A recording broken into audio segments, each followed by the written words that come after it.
I can't have a baby, so I don't have to worry about being intruded upon by the government. Righty. I mean, not that And yes, I am the an live American. streams have it. Uh, okay, so um, yeah, g'day, I'm Blake. Welcome to Gauntlet Online Gaming.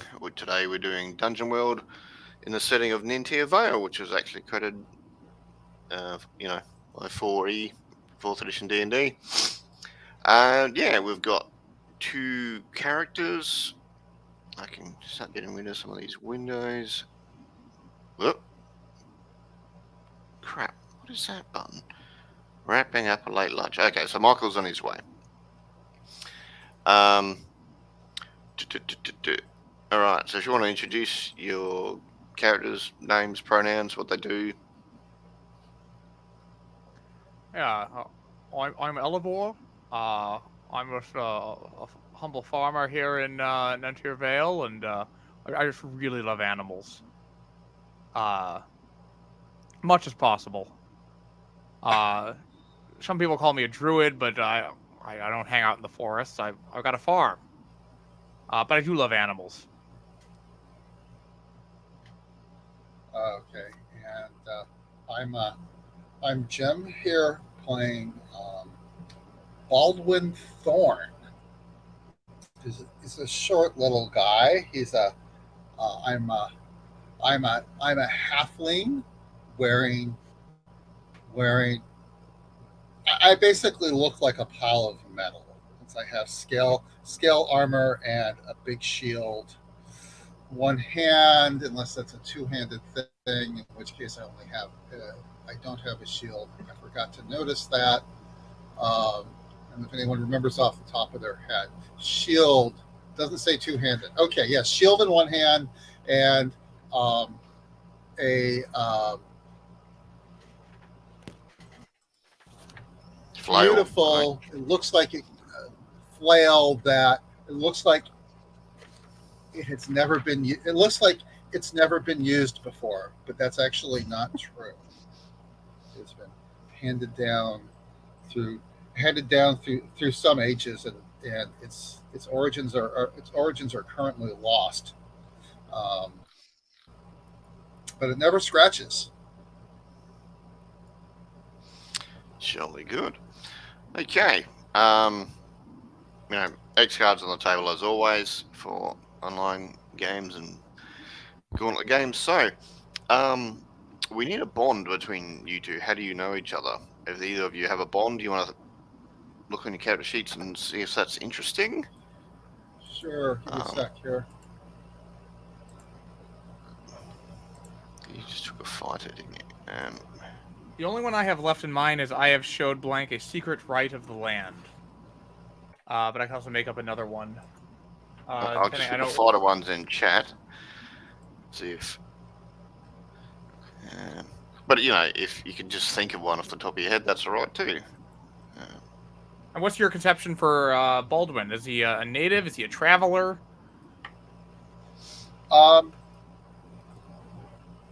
He's a native. I mean, from the southern part, I'll go with the sort of Shire metaphor. And he's pretty young. He's more rough and tumble. Like most of the people he knows from back home seem to be more like you. And, here's another one of these farmer guys who are a little timid, in my experience. And I'm looking for my character sheet here. D, F. There we go.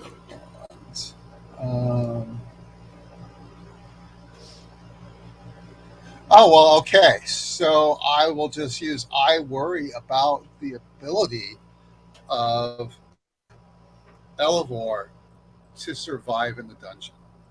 There we go. I think there's a pretty good chance we may be able to fulfill that bond in this first session here for you. That's right. If it evolves, then you both get an experience points. That's fine. Druids. I've never played the druid. It seems like the abilities are so cool. They're yes, very evocative. It can sometimes feel like it's just like you have one bullet in your gun and you have to keep firing it over and over again. Yeah, but like, oh, I'll solve this by turning into an animal again. Yes. Yeah. Well, but it's a cool there's all bullet. sorts of, yeah, it's a cool one, and it can look very different. Is there a particular? I know you're not a ranger, but is there a particular animal you have an affinity for?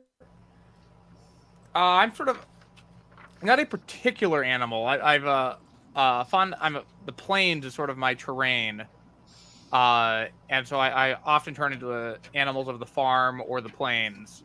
So bulls, wolves, hawks, occasionally like mice and stuff when I need to be small or stealthy. But it's not. I don't have a single over and over again transformation.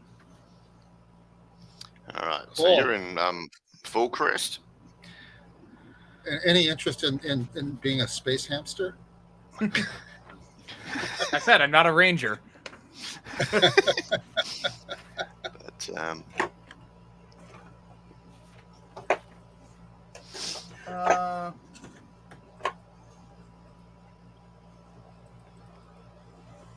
Okay, how about this? I've showed Baldwin a secret right of the land. And my conception of this is like Baldwin just has this contempt for farmers. Like, he doesn't hate them, but like he sees them as weak and soft. they need protection. Yeah. They're the little people. They're the sheep, and he's the sheep hound. Sort of. Okay. Elevor like the animal metaphors. What can I say? And I think that Elevor tried to show you that like there was real majesty in the land and in the farms, and like spent like a whole day like showing you the like around his farm and introducing the animals and showing them all the cool things that you could learn by if you just listen to the animals and listen to the wind and all that. And I think Baldwin came away from it saying that was a waste of time. But I've got a pretty short attention span. Yeah, but it may not. It may turn out to be relevant down the road. But like so far, like the lesson did not stick. Uh-huh. All right. Hey, Mike. Okay. Hello. Just doing some bonds. So I'll just put the immolator bonds in chat if you want to choose one to share with Baldwin, the halfling fighter. Yes. All right. I'll be right back. I'm still listening. So, well, Elevor has felt my hellish touch of fire.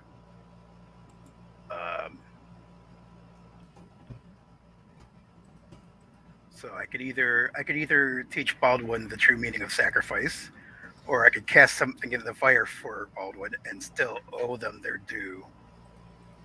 But they're just examples. If you can think of one yourself, that's fine.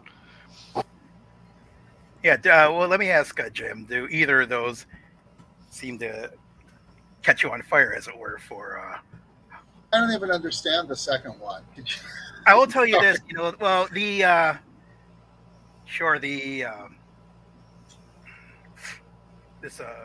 What is his due? Maybe I just didn't catch it all. But well, this playbook, it's been a while. I can't remember the Immolator. Immolator. It's one of the more abstract kind of playbooks. They're like a fire mage. Yeah, and there are intonations that the fire it controls not only literal but also the kind of the metaphorical fire within people's souls.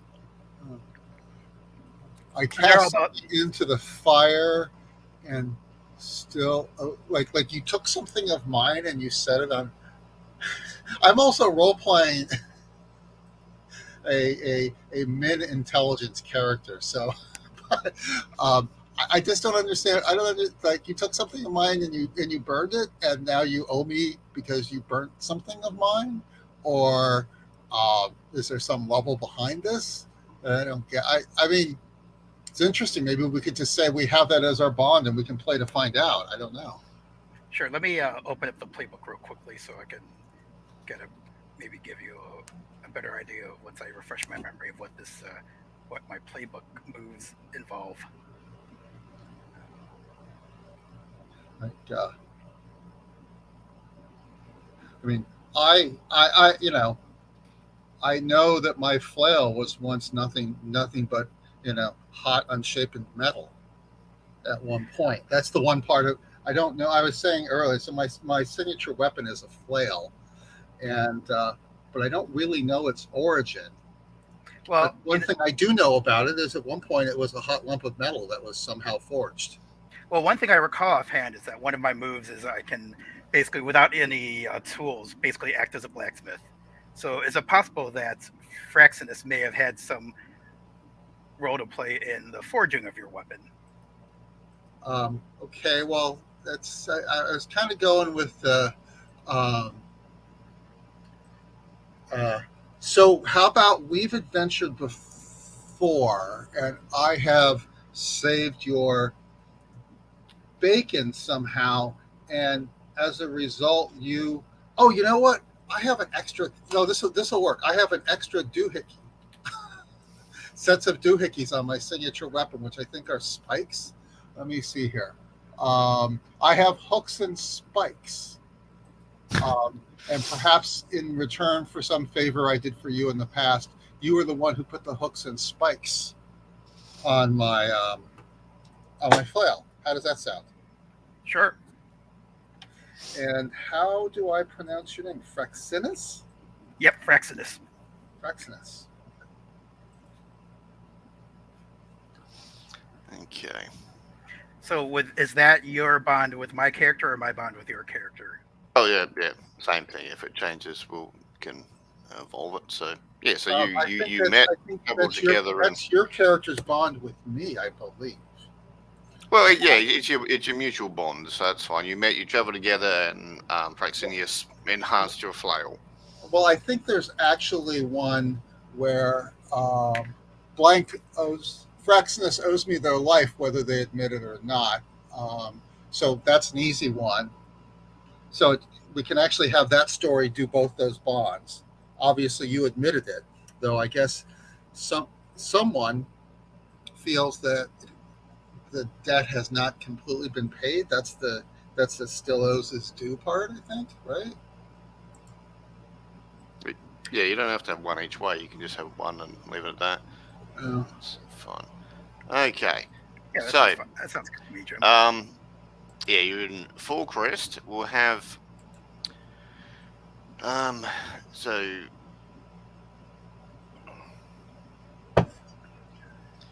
we can say, Elevor and Fraxinius sent Baldwin a letter saying, hey, there's some stuff going on in town. Maybe let's meet up and we'll help each other and travel together again or something.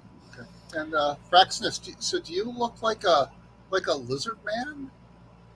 Basically, you yeah. look like the Dragonborn from the 4E handbook. Well, since we are adventuring in the Nentir Vale, I'm assuming that I am in fact an actual Dragonborn. Okay. In fact, you can even just call me like a Dragonborn warlock, since we're kind of in this gray zone between Dungeons and Dragons 4th edition and Dungeon World. Okay, so on the day Baldwin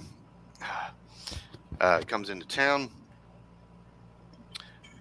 there looks like there's some sort of prisoner escort. Elevor and Fraxinius and some of the town guard are escorting a guy in sort of ratted old robes through the middle of town. The guy's got, shackles around his hands. Yeah, and you see Baldwin there in the middle of town. Ah, friend.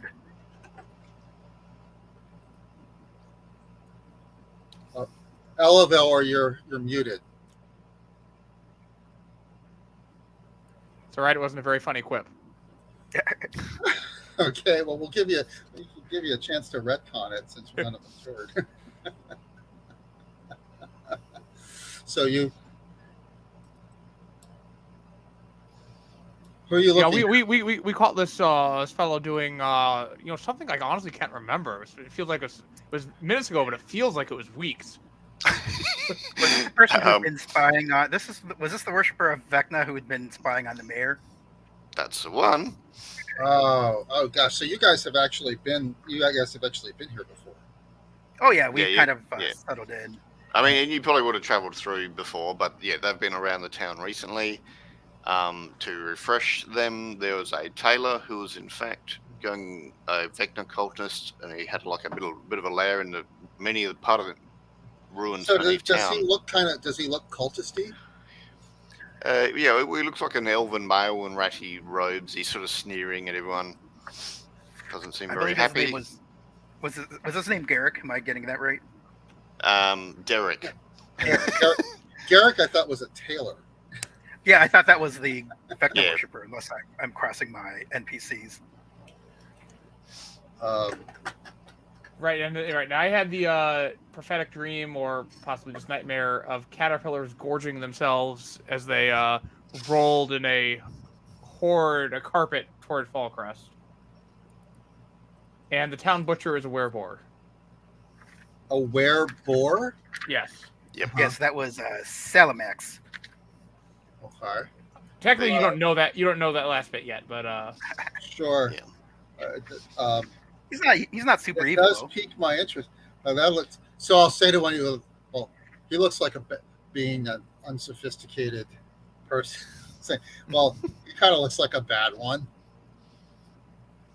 Oh, he's actually all right, which is surprising for a wereboar. No. No. You're getting a. All right, so Yeah, butcher yeah. isn't there. So, There's Fraxness, just the so cultist. back in our action, Fraxness, I think you hailed me somehow. Uh-huh. And Elevor also moved his lips without any sounds coming out, but I didn't notice that. And so you said something. I don't know what you said. I don't remember what you said, but I reply. He looks he looks rather disreputable. All I right. don't know about those robes. So the elven male in robes with the shackles, he sort of looks at the halfling and says, you may be right. So I'll just set the scene a little. It's about midday. There's a lot of clouds overhead, but it's not raining. There's a fairly cool breeze. It's autumn. There's cobblestone road. You're in the middle of Fallcrest, which is like 5,000 people. It's not a huge settlement, but it's, you can get everything you need, including adventure. Okay. So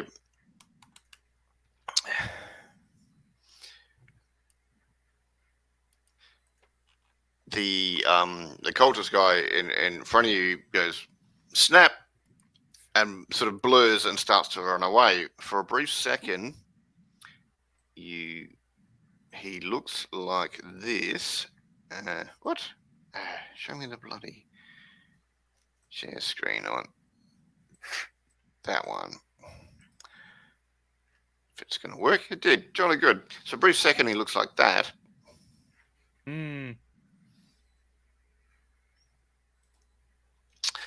And then he starts to run away, and the town guards are like, "Whoa, what's going on? Get him!" Since you're the new kid on the block, Baldwin, what are you doing?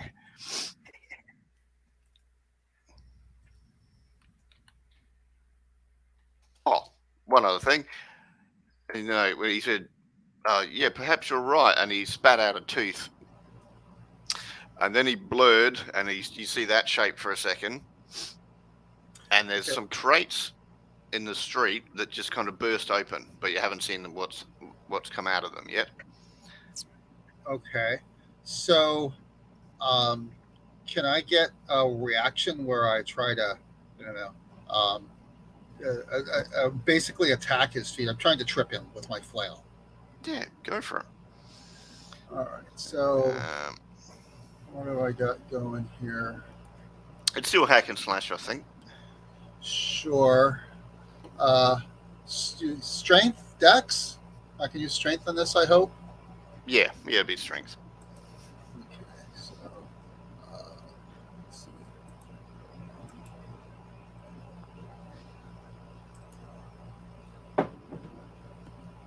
Okay, so that's 2d. Oh right, it's so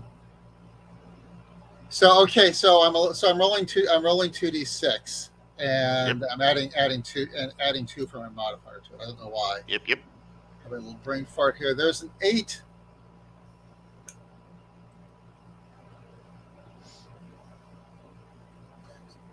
Am I got an 8. Okay, so you do damage to enemy and it makes an attack against you.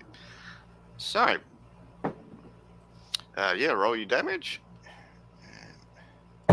Okay, and let's see. My damage is. Let me go back to my character sheet. I know it's a +1 because I've got all these um, hooks and barbs that Fraxinus has put on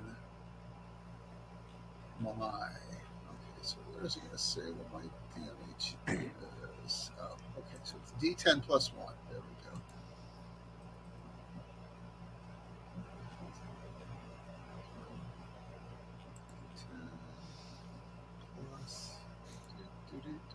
Sorry, I'm so slow at rolling here. 6. Wait a minute. Oh, sorry. I thought I got rid of the D10. I thought I added the D10, but apparently I didn't. Let's try this again. 7 points of damage. Ah. Okay, so And I wasn't really trying. I was more trying to take him down than trying to hurt him. yeah. All right. So the flail sort of passes through it, destroys the illusion, and then you see he's actually about 20 feet over there, and he chuckles, shimmers back to his elven male form, and starts running. But you know, I attacked an illusion. Yep. Get out there. Ah!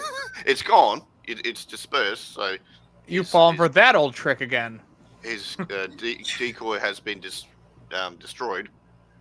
Yeah, but when I fell really well, I totally hit it. Now the crates, I'll just show you what's burst out of those. And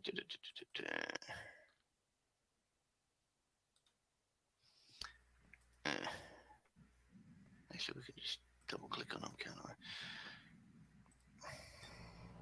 Weren't you two guys holding him along with the town guard? They were sort of walking next to him because he's in shackles. All right, Okay. so from the 4 crates, burst Oh, these things.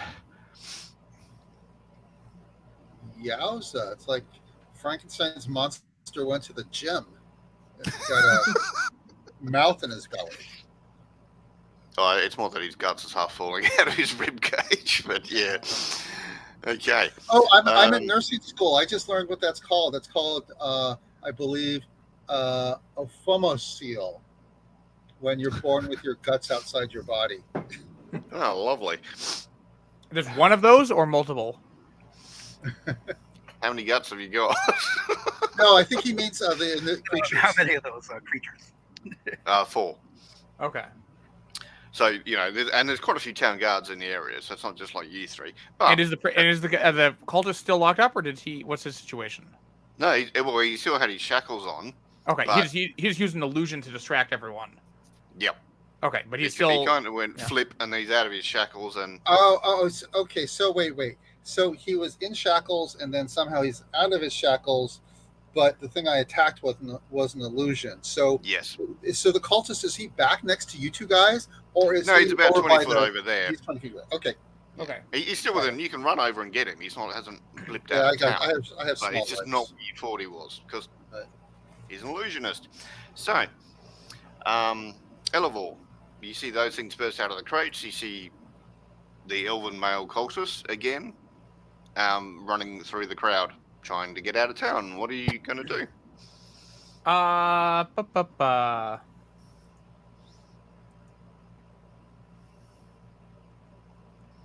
I am going to run toward him, and as like mid-step, as I'm getting like a stride or two away from him, sort of like mid-stride, my form shifts and collapses into a rattlesnake.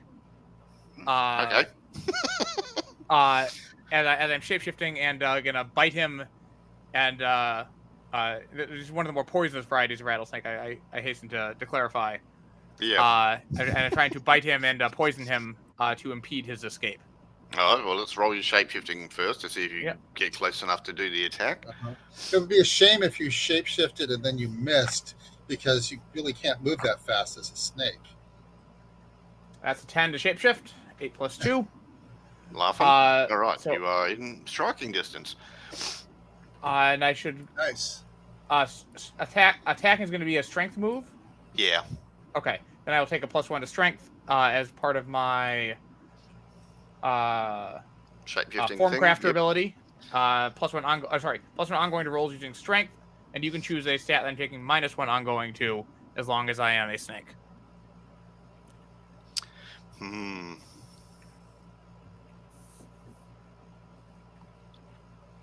Con. You're going to tire easily. All right. Now my attack. So did you attack the illusionist or the Yeah. guys that burst out who may or may not be illusions? They're lower priority for me. But high for everybody else who are shitting Yeah. themselves and screaming and running away. All right, so here we go. That's a 7. 2 plus 4 plus 1. Thank for that +1, Formcrafter. Okay.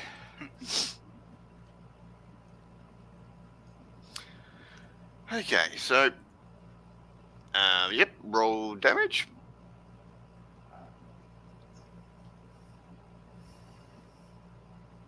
Just a moment.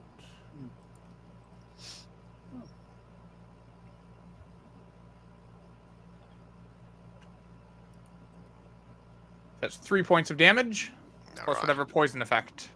Nothing. It's a Rakshasa. It doesn't. So are you able to name particular moves in this thing? So I see you have a hack and slash label, and then it just did the dice for you.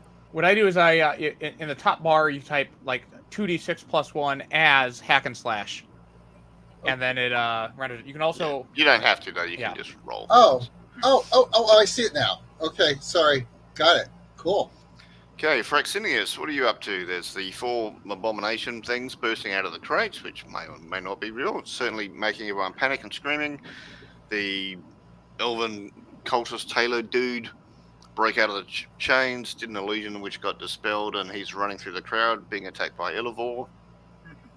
Well, fortunately, since Illivore was swift enough to be able to catch up with him, I feel like I have the luxury to test whether or not these abominations are illusory. So, start with, I think I would like to fire up my signature, or excuse me, I don't have a signature weapon, I have a burning brand, and basically create I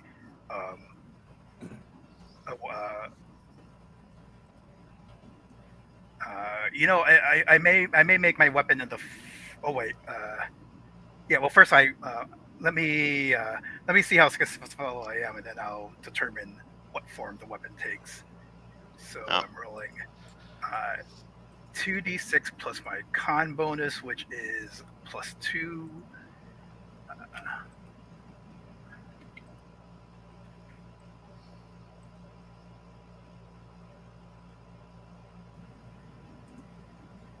Actually,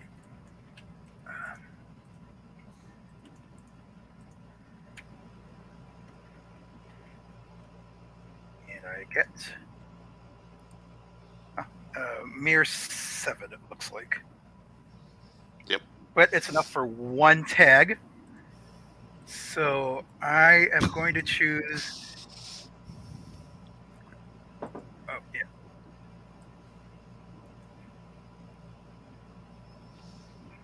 I'm going to make it a thrown weapon since I'm at least 20 feet away. Unfortunately, it's got the dangerous tag. So it's basically I'm basically creating a fiery net that's sparking off probably more than is safe, especially in such close quarters. But that's what Fraxinus has conjured with his immolation abilities. All right, you want to attack it? If I can cast it off at the same time, absolutely. So are you trying to pin it down, or are you trying to hurt it? Yeah, I think I'm just hurting because I don't have I don't have the ability to like Yeah. add Uh-huh. any kind of like entangle tag or anything. Roll like hack and that. slash then. Yes, and I will be able to do this with my intelligence, since that's what an immolator does. So I'll I'm take doing that it with my modifier. flame.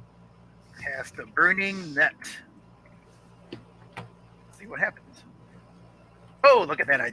Good roll. I rolled a 12. I generated a 12. Your mind. And hopefully, it means I can do damage and not set anything. All right, so burn it's down. swinging its big meat cleavers at you, but you duck out of the way and you do your damage. Yes, which is a D8 plus. No, so there's no bonus. So let's just make that a D8, no modifier.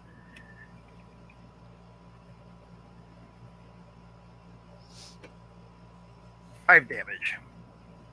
All right.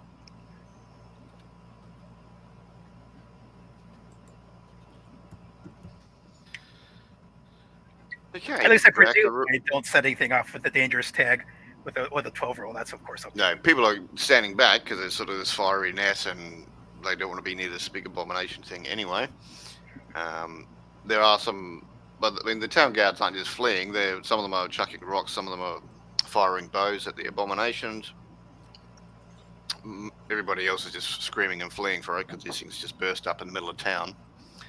Are the abominations are the things that are the stones and arrows interacting? Yes, they're hurting him. Yep. Okay, great. These are not illusions. That's good news, isn't it? Okay. Baldwin, what are you up to now? Well, I'm just a good old fashioned fighter. So I'm going to run up and attack the nearest abomination with my flail. Hack and slash. Okay. So that's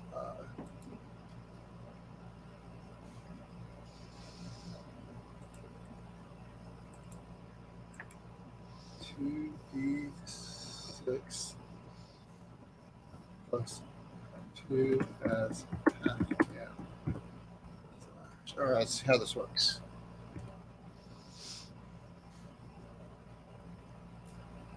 Yes, 7. All right. That's good. Do you get your damage on it?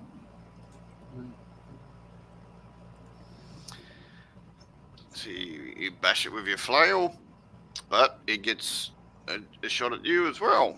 Okay. So it kind of backhands you into the front of a house with the back of its meat cleaver.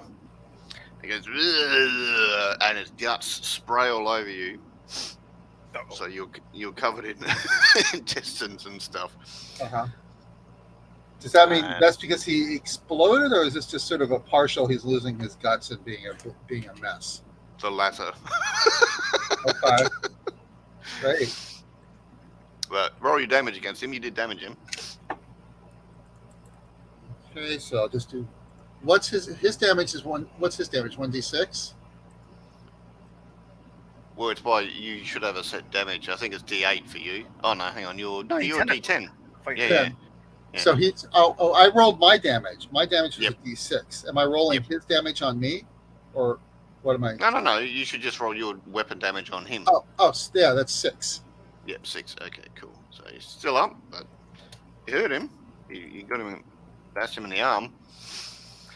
Okay, back to Elevor. Yes. The cultist. This rattlesnake sort of rears back and rattles his tail in frustration, And let me just double check to make sure.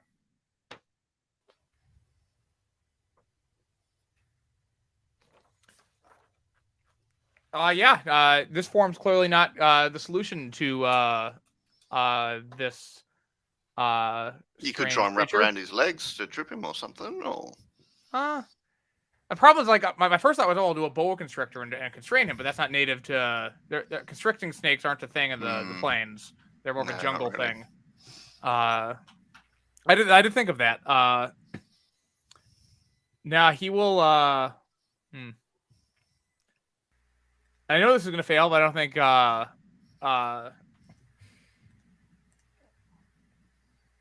Elevor knows it's going to fail. He's going to shift again into a wolf okay. and try to hamstring him. Not knowing that Rakshaza have reverse joints, the hamstrings are probably the other side of the leg, but so shift again. That's a 13. That's that'll do it. Again, I'll take a +1 to strength in wolf form. And I feel this is sort of very cinematic. This is sort of a like movie style, like shifting into one form and then bouncing back and shifting into another form and just constantly. It's trying to get past you to run for it, but Yeah. you're not letting him, and you're shifting as you're changing spots and stuff. Yep. All right. So you're trying to bite him, or just trying to slow him down? Yeah. So I mean, we Well, it'd still be hack and slash either way, really, in this case. So yep. My primary goal is to slow him down. Yep. To impede him. And as a wolf, the wolf instinct is bite off the hamstrings. So I'm going for a bite at his ankles and calves. I rolled a 9. All right. Just 5 damage.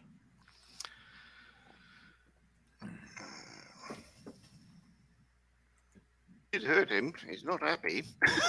Well, actually, wait, do I get a bonus to damage with a +1 ongoing to strength?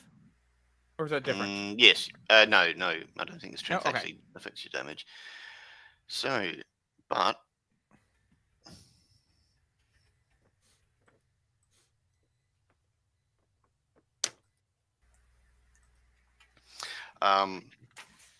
there's darkness just all around your head now. It's just boop. So you did bite him, but now you can't see anything. Everything's gone dark. Nope. You can still smell and hear quite well because you're a wolf, but so you can still smell and hear him, but it's like you can't see a bloody thing. Over to Fraxinius. Honestly, against an illusionist, smell and hearing is probably a smell in particular is probably a better sense to rely on. Now, are we still able to see the escaping prisoner? Yes, he's in front of a wolf which has like this sphere of darkness on its head. Gotcha. In that case, I will cast my second flaming net towards the prisoner, and yes, I'll do that. Let's see what happens. I've generated a 9.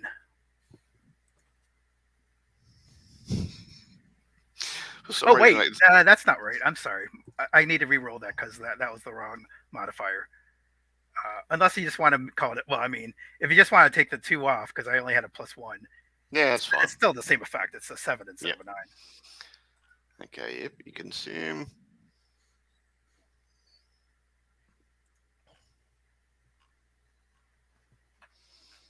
In the background, the town guard are fighting the abominations. They're like, "Watch the cleavers," and you see them duck and then try and stab or shoot with a bow, and watch the cleavers because the abominations are flailing with these big ass meat cleavers. So, are you saying that if I don't, if I could either like give up the shot or take a cleaver to the face or something? No, I'm just saying that's what's happening with the because there's 4 of these abominations, so the town guards are fighting them in the background. Gotcha. I was just describing what they're doing. Does my net casting still hit the prisoner? What'd you get? With a 7. What did I see? Yes, it does. Well, it's kind of volley, isn't it? Take aim and shoot an enemy at range. True, it would be. You're right. It would be a volley, but I'd be rolling with intelligence still either way. But yes, it is technically. You're right. It is a volley. Well, although the options don't really make sense for that. We'll make a hack and slash, but because if you get well, you get to pin them down and stuff. So, you haven't pinned them down, but you have limited where they can go for the moment because they can't go where the net was just falling. So, I'll give Elevor like a +1 to do anything against him because you've limited his options for maneuvering. Okay, sounds good. That would be good for a follow-up. Back to Baldwin. You were fighting an abomination last time. You damaged it with your flail. You muted yourself. You're muted.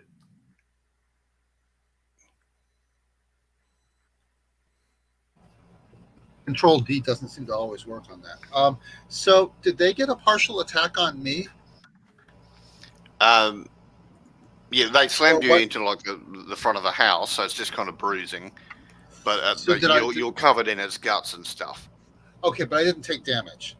Not as such, no. Oh, okay. Anyway, I have armor of 3, so I'm happy to have damage go in my direction. Yep. So, but it's kind of limited your options for maneuverability because you're in front of the house and it's right in front of you. Okay. So, and is it still standing? Oh yeah. All right. Well, you could jump backwards through the window if you want to use the house as cover, or you can try and go between its legs, or just stand there and fight it, Yeah, no, I'm just going to stand there and fight. The only reason I was asking if it was still up is then I would go for the head. I'm going to assume as a halfling reaching the head would be kind of problematic. Oh, you can kind of grab, sort of parkour up it and then donk it. Right, this big ball of metal yelling out, parkour! Well, sure, yeah, I'll leap up onto a nearby crate to try to go for a headshot in the fiction, and do my one move.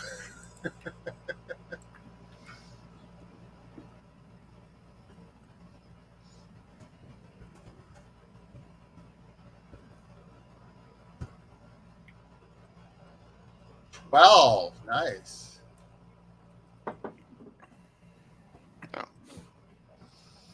Okay. Yeah. Tell me how you kill it.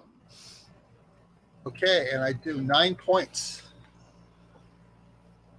Well, so I was able to do that. I'm a strong guy, so despite all this metal I'm carrying, I was able to leap up onto a crate, keeping enough of a balance to be able to just whack him in the head with my flail. So the head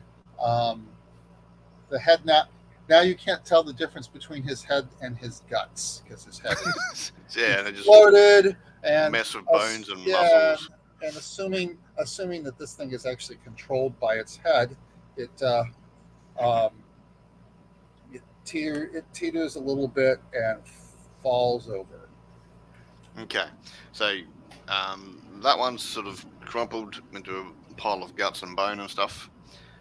In the street, one up the street has been taken out by the guards, so there's just 2 up and fighting at the minute. Fighting like 3 town guards each. And then the camera pans back to the elven cultist. Now he's just dodged he has just dodged the fiery net from Fraxinius back to Elevor. You've got a +1 to whatever you do because Fraxinius is limited its sort of movement options. Yeah. Oh, hang on, you've got the dark thing around your head. Yeah. But you've got smell cancels out or smell yeah, pretty much cancels out. Okay.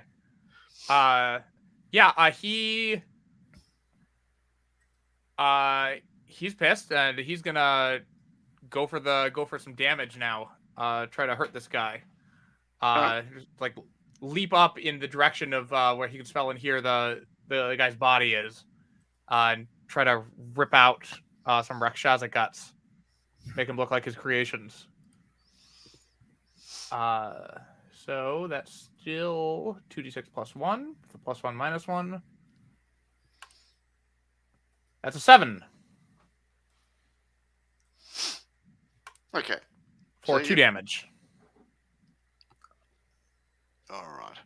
So you bite him and you're thrashing around. You can feel him is there, and then you feel some sort of movement, almost like he grabbed a ring on his finger or something, and blip. Now it's dark, so you can't see, but you can hear footsteps.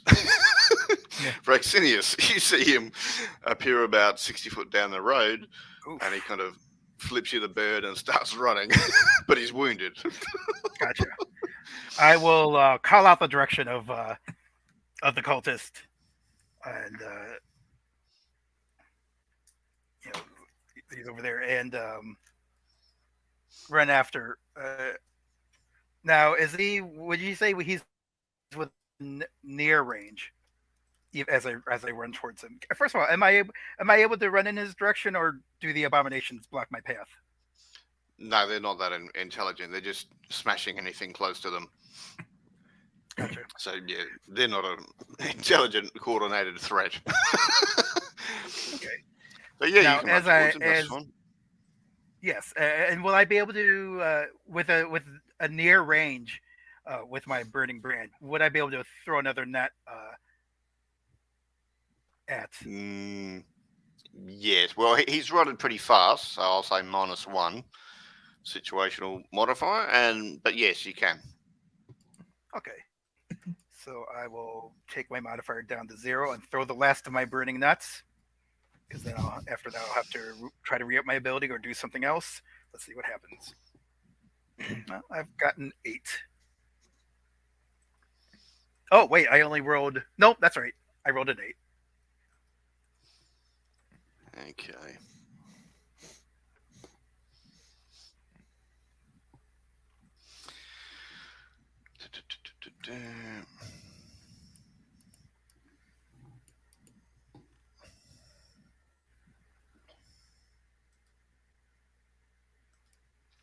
I think you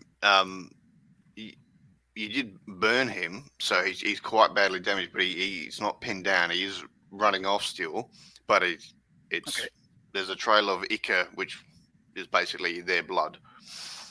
All right, that's nice and He's headed traceable. south for the woods. Yeah, he's headed south into the Okay. woods. Yeah, back over to Baldwin. What the?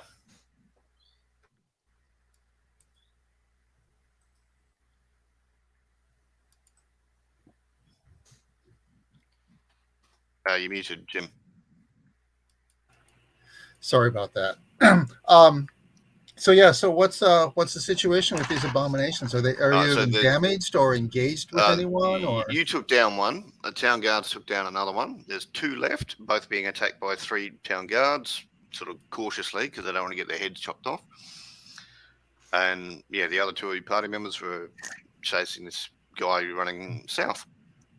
okay, so there's 3 guards. Are there 2 on one and 1 on the other, or? There's 6 guards. Both of the Six guards, abominations have there's 3 three against. on each of them. Yep. Okay. Does it look like there's even room for me to? Oh yeah. Yeah, there is. You can slide underneath baseball style and then smash it in the knee, or vault up one of their backs and go for the overhead donk. Yeah, I do a pretty good dex. So, and I can't move and attack on the same turn. Yeah, right? you can. I You can. All right. So, well, sure. I'll take your I'll take your suggestion. So I'm going to try to run up him.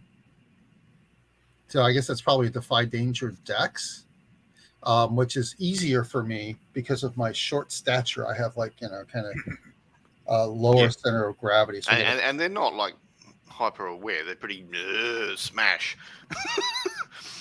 right. So 2d6 plus 2. So I get +1 to my defy danger because I'm using my small size.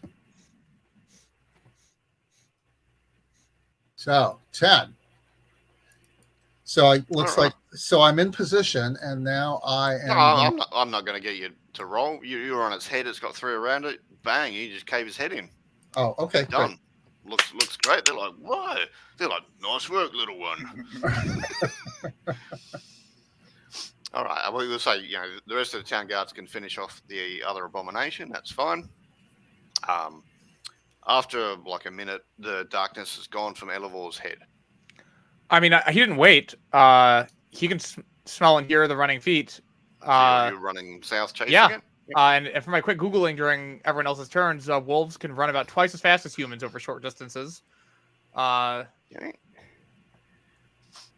know if you want. I can roll a maybe a discern realities or something like that to defy danger to navigate and hunt him with my impaired vision. It's not really danger because you're a wolf and it's a forest. I think discern realities to try and, because you're getting so many smells and hearing, it is a bit overwhelming, and your blood's up because you're just fighting. So, all right. Discern realities is wisdom. I didn't save this one in advance. +2.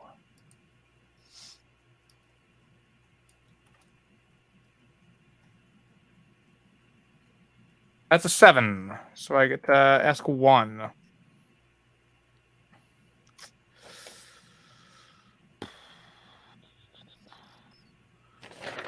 Should I ask a question for this, or is the answer my question just used to like track him down here? Yeah. Okay, that's fine. I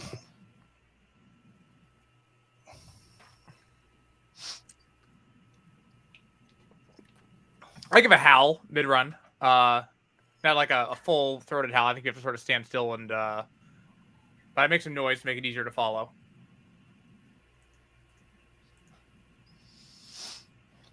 All right, so he's getting away from you because he's got some magical thing to make him go fast, but you can track him. He's got some ichor coming out of him. He's got an odd smell to start with.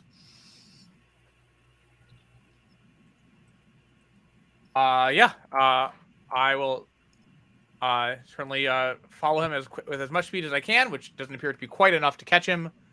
But that's fine. I can if the group can follow me, that's great. And if not, I have ways to reach to let them know what's happening. Yep. All right.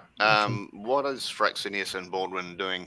You saw your companion run south, and okay. I do have a fiction question. I had no idea that Elvor could do this. So I saw this farmer who I thought couldn't do anything, and wonder why he's even here, turn into a snake, and then I saw that snake turn into a wolf with a cloud of darkness around its head, and then run off into the woods, right? Okay. But Fraxinius is there. You met him before as well, right? I'm a farmer guy. Let's go after him. And so yeah, I'm willing to move in his direction. I'd like to move in his direction. Fraxinius, what are you up to? Yes, absolutely. I'm a little concerned because if our errant cultist makes it to the forest, that could compromise my ability to be all torchy and stuff. So I'm hoping we'll be able to cut him off at the pass. As we all run towards the outskirts of Fallcrest, I'm hoping. I'm kind of like going over in my head. Are there any shortcuts? Like if I'm open to, like, I don't know, not being, if I'm not too squeamish about, like, say, running through people's houses and just causing a mess to make Ferris like Bueller try to style, straighten running out the over line. jumping fences. No, he's ran out of town into the woods Oh, he's already in and town. running. Okay. And he's not kind of zigzagging. He's just running straight down a path. Okay. And So there's no way. yeah. So there's no good way for me to like come up with a shortcut to. cut him off. Not in this scenario, no, because he's Gotcha. yeah. Well, I will. Am I able to summon my burning brand and run at full speed at the same time? Sure, why not? That sounds heroic. So this is the forest he's running into. Uh-huh. It's cultist cam. So summon burning brand. All right. Hopefully, I can get a good number, so I don't have to worry about setting the burning down the Actually, forest. don't worry about rolling. You can just have it because it's not interesting for you to fail at this point. You guys are chasing to catch up with your buddy, and your buddy's further ahead because he's a wolf. Apparently. Would it be worth checking to see how well I'm able to control the flame? Like, just make it maximum. That's fine. Okay, thank you. In that case, that's what I do. All right. So yeah, you're jogging or running full pelt after Elevor. All right. So like an hour passes. Oh. You still chasing Elevor? Are you going to stop or? Wait, an hour? Wow. So they really. So he didn't like catch his prey and bring him down, and we were able to find him. No. If it takes, I would say if it takes more than like a couple minutes, if it's clear that we're kind of like not really in hot pursuit anymore, no pun intended. Fraxinus would be of a mind to just like kind of like reconvene with his friends and maybe just like shift to like slow comprehensive sweep search instead of like running at the top of our speed. Yeah, I don't think we can run at the top of our speed for that long. Particularly definitely not. I'm strong, but I'm carrying all this I've got a shield in one hand and a flail in another. Crazy. But I mean, are you going to yell out something to Elevor because he's ahead of you in wolf form? So we can still see him. Well, you can hear him howl occasionally ahead of you. It's in the woods, so you probably wouldn't see him all the time. Okay, so I kind of wandered into this situation, so I'm gonna turn to Fraxinus and say, my friend, you understand the situation. You understand the situation better than I. Should we follow the farmer wolf, or go back to the town and reassure them that they're safe? I say we press on. And you do. And then he'll also say, you do know he is really more of a druid than a farmer, don't you? Yeah.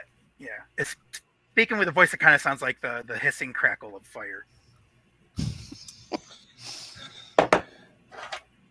I know, he does.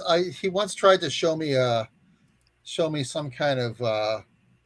He once did some kind of nature ritual. I know in the past it didn't make any sense to me. I call him whatever, but it sounds like going with him is the way. So let's press forward. Let us press forward with all speed. I'm not tired yet. Yeah, I suspect we're both pretty hardy, so we could probably keep up a pace for a good amount of time. Since we're both pretty good with our cons. Yeah. Yeah. Let's run. Two tower style, big running montage to try to cut. Right. Yeah, that's what I was trying to do. One of those like brave speeches at the beginning of Two Towers, where yes, let's run so far, and then you try to figure out. So what does Tolkien think a league is? remember doing this like when I first read it. It's like, so okay, they went 45 leagues. How far is that? And then there's like 8 definitions for how long a league is. It seems like. All right, Elevor, you just chasing, or are you going to stop and wait for your comrades, or? No, he wants. Elevor feels pretty safe in his ability to escape situations. He's got a lot of tools in his tool chest for that. If things go south. So he's gonna keep on going. He wants to stay as close to this guy as he can. Are you still giving off intermittent howls? Yeah. I guess he's not pausing for us. I complained to Baldwin. Oh, I have a Blake. I have a question I forgot to ask earlier. So my flail glows in the presence of undead. Did it glow at any point when Not it was around near the cultist or near the abominations? Abominations, yes. Cultists, no. Okay.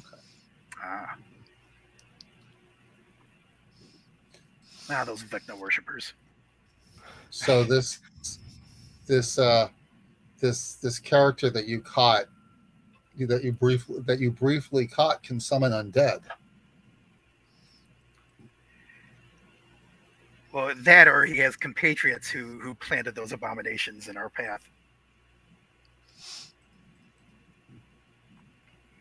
I would guess if he could have created abominations spontaneously, he would have done that while he was still imprisoned. But I'm guessing at this point. They did mention that he was a Vecna cultist, and Vecna's like the lord of undead and necromancy. So. Oh, I don't doubt that he's. Yeah. Okay. Well, that's fair. As a newbie, I was saying that I wouldn't necessarily know that. That's why I was. Sure. Oh yes, that's what he was in prison for. That's what he was in prison for. Crimes against open information. That's he doesn't he wouldn't phrase it that way, but yeah, he definitely confirms the Vecna worshipping. Oh, okay. Well, good. Well, yeah, we have the opportunity to kind of catch up here a little bit. All right, Yes, so Elevor, you come into a bit of a clearing, and there's a tower, an onyx tower. So it's made of a sort of dark mineral shooting up into the sky. And the scent goes directly into the tower. There's a lot of strange scents here. I'm going to get you to do discern realities to try and sort out what's what. And you're probably expecting deception anyway, because you know he's got illusionary stuff. That's an 8. An 8. So I get 1.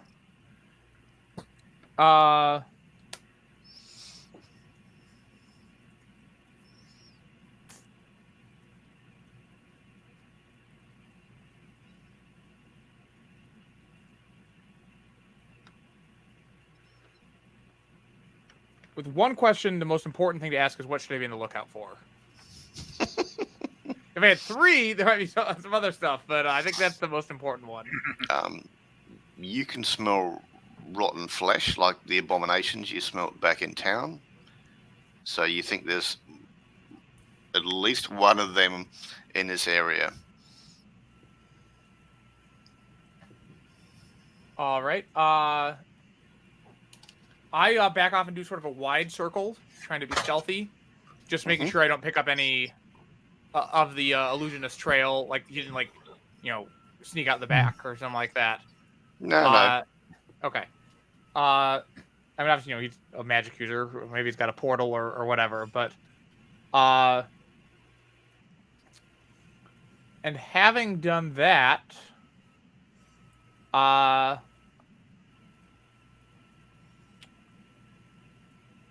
let's see. I got time to wait, so I'm going to get into a safe spot. I think I'm just going to turn into like a bird up in a tree or something like that, where I can just or a squirrel maybe, something like that. And once I'm like up, safe, out of view and everything, I'm just going to spend some time communing with the area using my new ability, Communion of Whispers. Okay. When you spend time in a place, making note of its resident spirits and calling on the spirits of the land, roll plus wisdom. You'll be granted a vision of significance to you, your allies, and the spirits around you. On a 10 plus, the vision will be clear and helpful to you. On a 7 to 9, it will be unclear or murky. On a miss, it is upsetting, frightening, or traumatizing. The GM will describe it. Take -1 forward. All right, go for it. Good move. This squirrel's going to be tripping balls. I mean, have you seen a squirrel? They're pretty much always tripping balls. Yeah, 11. Hey. The balls last will be two tripped. sessions, I was rolling nothing but failures. I leveled up That's real right. fast. But none of that today so far. So 11, I get a vision that is clear and helpful.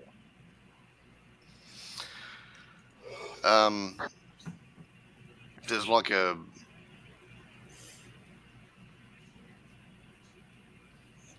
there's like a stone altar with the sun shining on it in like a forest glade, and they're pouring like holy water over a short sword.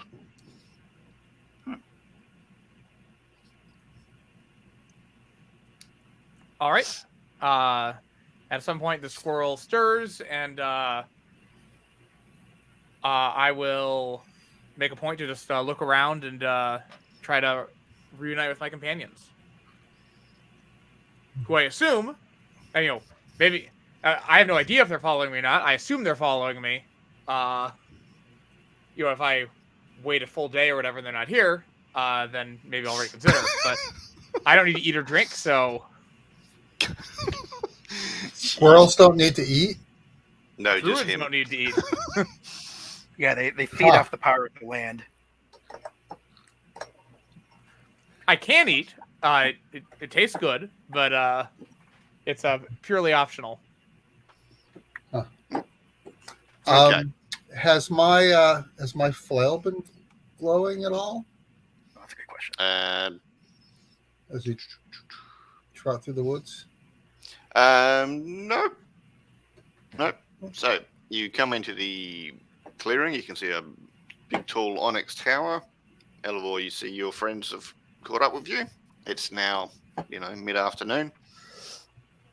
Yeah. There's one clarifying question. Did the terrain in the vision I saw look similar to what is around here? Or did it look like it was a different area? No, fairly similar. Okay. Would I have been able to actually fly around into the bird form and search to see if I saw anything like that? During the time I was waiting? No, not yet, because that vision took a while. Sure, okay. Yep, So a squirrel like runs off the path in front of you, and then just and it's Elevor. How'd you do that? I told you have to listen to the animals. They have lots of secrets to share. You mostly seem to listen to your flail, which I'm sure is an excellent conversationalist as well. I give a couple smacks of the haft of the flail against my shield. In any case, there's a big evil necromancer's tower up ahead. Some more of those abominations around. Oh, I hate undead. And maybe, I think there's an altar near here that might be useful. Forest altar, the kind. No? Well, it's a forest altar. Okay, You so ought- it was not Elevor has inside. traveled enough. So it wasn't inside that tower. Is what you're saying? I mean, it's possible. The spirit sent me a vision, Fraxinus. They're not always literal. You got here before I had a chance to do a sweep. You think back of when, you used the torches to hurt the shadows in the moor to the north, because the torch was doing more damage than your actual weapons. And then when you think about your vision, it's like, you need holy items to hurt this creature. That's what the Okay. squirrels were trying to tell you. Gotcha. Well, now I regret not bringing our friend Volresh. Right. So we're pretty low. We're pretty low on holiness. Are you? So Elevor, can you? So are the woods holy? Like, can you gather holiness from them or holy power? Holiness is a human conception. The woods don't really care about that. So no, I'm the wrong person to look for your. That's what you're in the mood for. May I suggest that we go back to town and contact our friend Volresh. Volresh is a cleric of Ayun.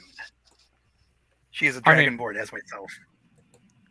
It would take you guys forever to get back. I mean, we're like Well, like 20. Well, We're like what 10 miles outside of town or something. Probably can you more. turn It's been a couple Can hours you now. turn into a pigeon? Oh, of course. Or oh, that's a fair faster. point. Could you? Okay. Yeah, if you wanted to turn into something fast, that could cut the distance. Can you? Ask Oh, really? Volresh. Can you turn into a lightning bolt? I don't know how this works. I mean, No, or I can't turn into a lightning bolt. or a moonbeam? No. Okay. Well, I think it's just animals.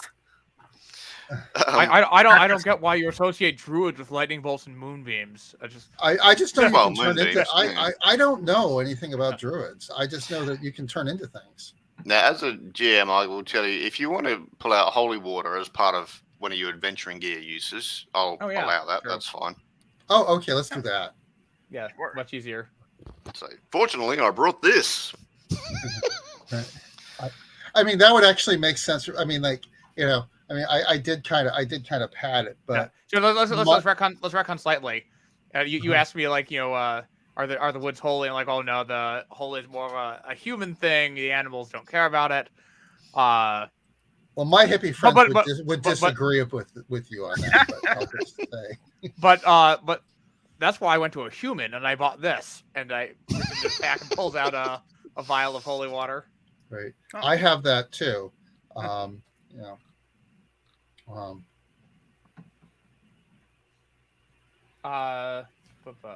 The where a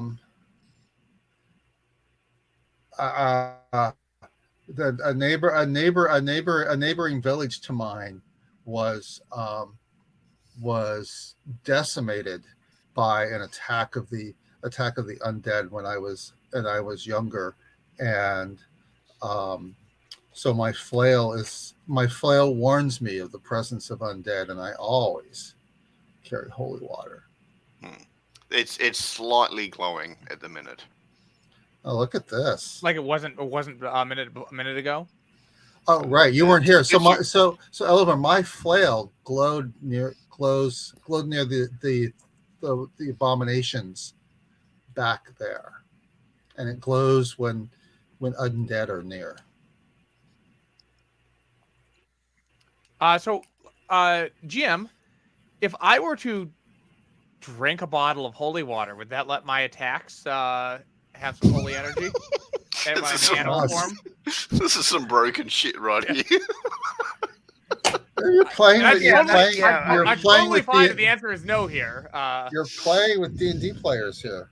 Of course, that's a valid question. In your case, I think it would, but like it would wear off quickly. It's not just going to be your holy from now on. Yeah, As soon obviously, as you yeah. sweat it out, basically. Yeah. I'm starting to wonder if maybe we do need to consult a proper cleric on this. Admittedly, that would take some time. I don't. Do we suppose for proper? I don't think we've got time. I think there's something happening. I've had. I see. So there's The nature spirits think there's something coming toward the town, and I suspect this evil necromancer tower might have something to do with that. Now, a big cloud of bees rock up, like 1,000 bees is in the area. They're not attacking you, but they're just going to hover around, and they say something to your group. Mike, what do they say In Biish? in common? Oh. you hear it sort of in your telepathically. I can in your understand head. them. I speak all the spirits of animals. Yeah, Right, but so they hear it as they well. do their waggle they do their waggle dance. They're like the Rockettes.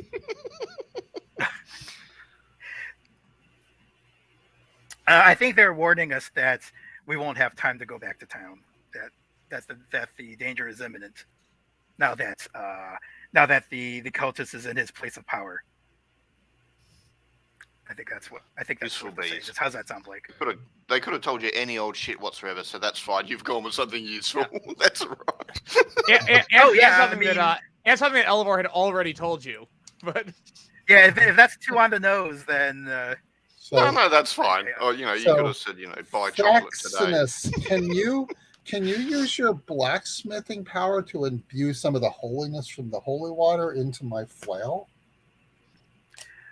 well, I could certainly create I could certainly howl out a bit that will and howl just at the right place so that it doesn't compromise the strength of your weapon, that you could pour some holy water into. Sure, that's a thing I believe I can do.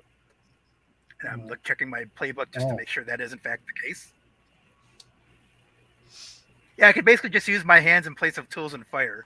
So if that's something you could do, if a blacksmith can do it, I can do it. You just put like a little groove down. I presume that might be holy water. will take the time. Right. Little place to apply holy water. That will... Yeah, but again, after a couple of hits, it's going to run off. You can't reasonably think of the water's going to hang on.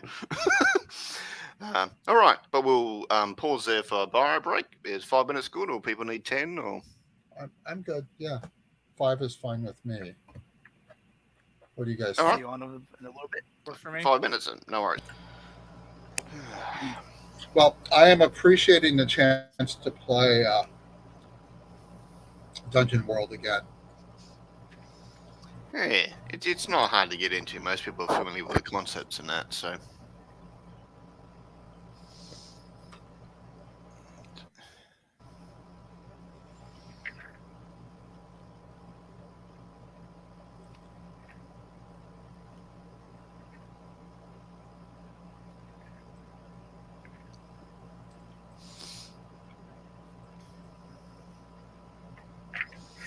Yeah, the first time we played it, we went from sort of Pathfinder First Edition to D&D 5th Edition, and then to Dungeon World. And we're like, wow, we can get so much done in this. It flows so much quicker. It's like,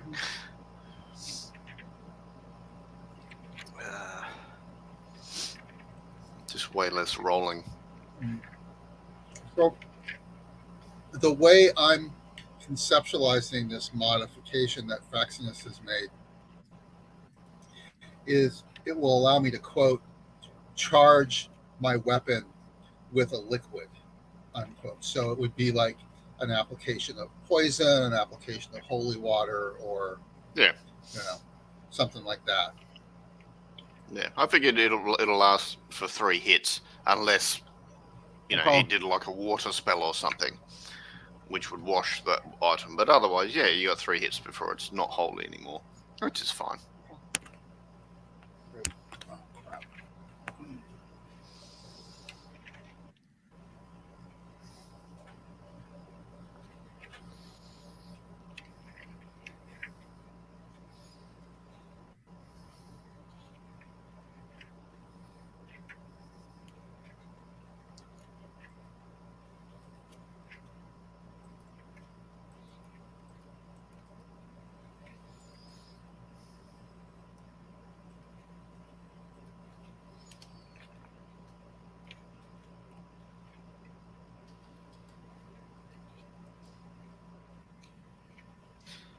Okay, we ready to go again? Yes. Into darkness. Okay.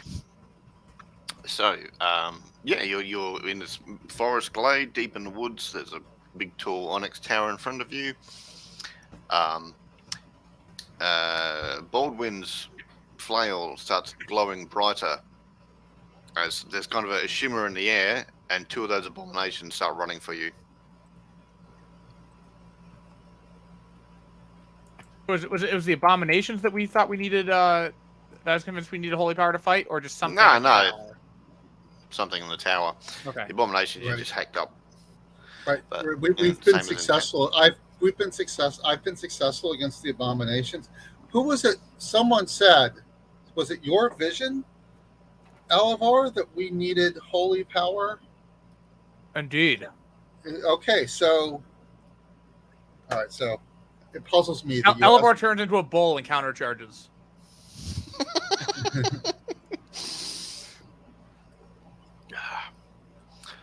All right. Roll your hack and slash. I'm going to get you to roll. You just fine. You're a ball. Oh. Nope. That's a 4 XP. That's lucky. Technically a 5 actually, because I got my +1 strength, but It's a D10.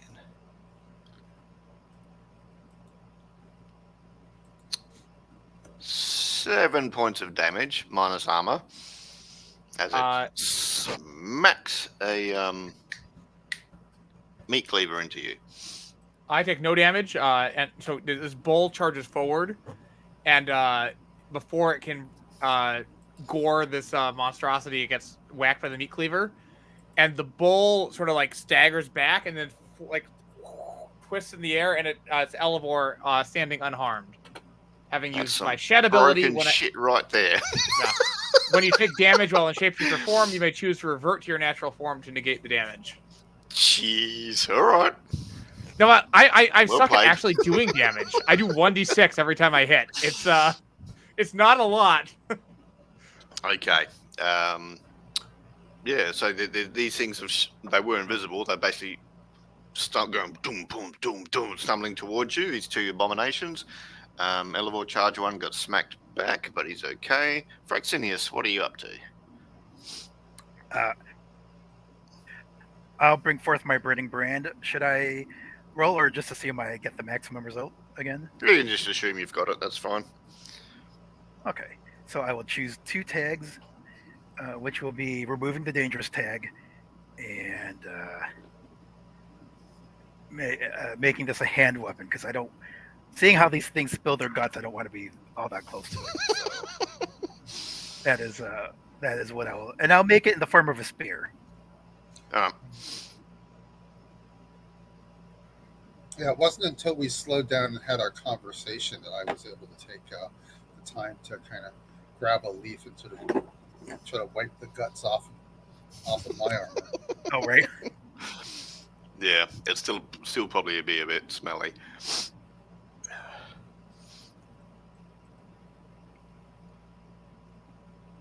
No. Oh, So am you gonna I throw the actually? spear or? Oh yeah, I was just going to ask if I'm actually able to make the attack. So Yeah. I will be using it as a melee weapon, and not a. Okay. Yep.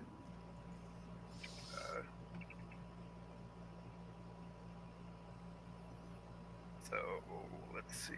Again, that's just +1, and then. Oh, look at that! Looks like I've gathered myself a experience point too. I generated a 6.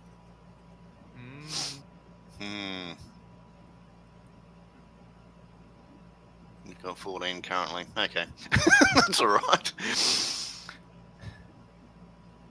Oh, that's pitiful. 6 points of damage Okay. as it smacks you with the cleaver. All right, so your comrades are fighting an abomination each. Baldwin, what are you going to do? I'm gonna charge at the one Elivor, little buddy. I guess he's actually a bull right now, but I'm still gonna call him little buddy. I'm gonna hack and slash at that abomination. Yep. Oh, wait a minute. Really? Why are you rolling a d10? You know what? Oh, because I you know why? Because I clicked roll instead of hitting the Okay. turn. 2d6 plus 2 is hack and slash 12. Now we're talking. And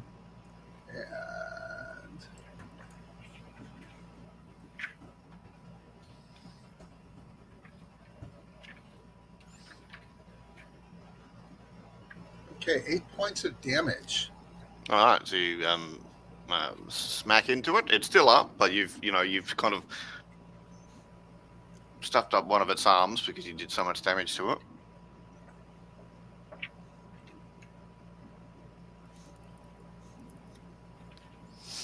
Okay. It's...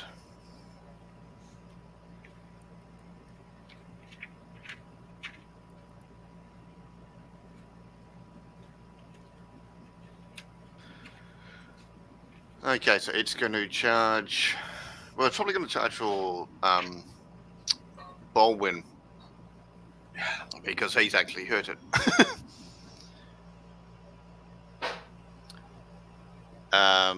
Yeah, so it's trying to grab Baldwin. Elevor, you can do anything? Yeah, so I'm gonna go wolf form and actually I'm going to aid Baldwin. I think. If that just adds to my 2 hit, that would not. It's probably unnecessary.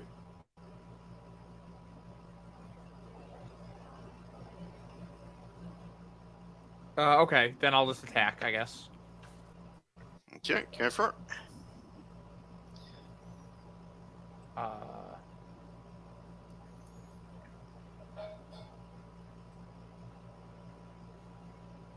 That's a 12.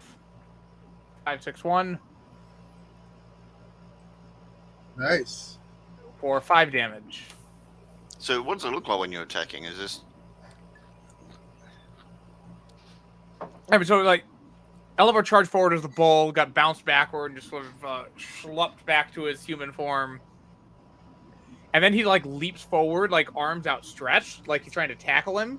And, like, again, mid-air, shifts into a wolf, who just brings his jaws clamping down on, I guess, the leg of this abomination.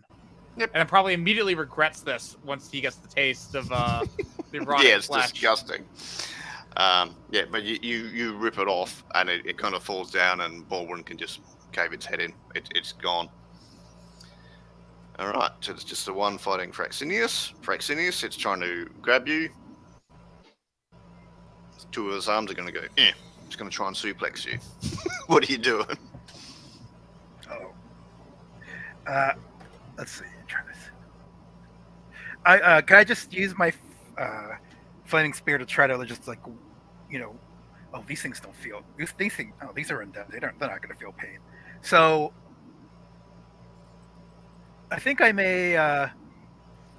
No, I can't use the... I don't think... No, I can't use the flaming spear. As, like, I was going to use it like a pole vault, but it's fire, so I can't do that. I think I will... Yeah, but you interact with fire. You can use it as a pole vault if you want. Oh, all right. Very good, then. In that case, I'll do that basically to just, like, kind of, like, shove myself just out of range of the grasp of the abomination. So you're trying to lure it into a better position to attack. So defy danger. Okay. Sounds like Dex, unless... Oh, I suppose you could argue int to think quickly. Very good. I will try to do that.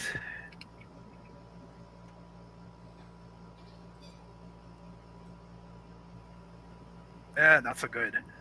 That's another experience point, and looks like I was not able to get out of the way of those meat hooks of his.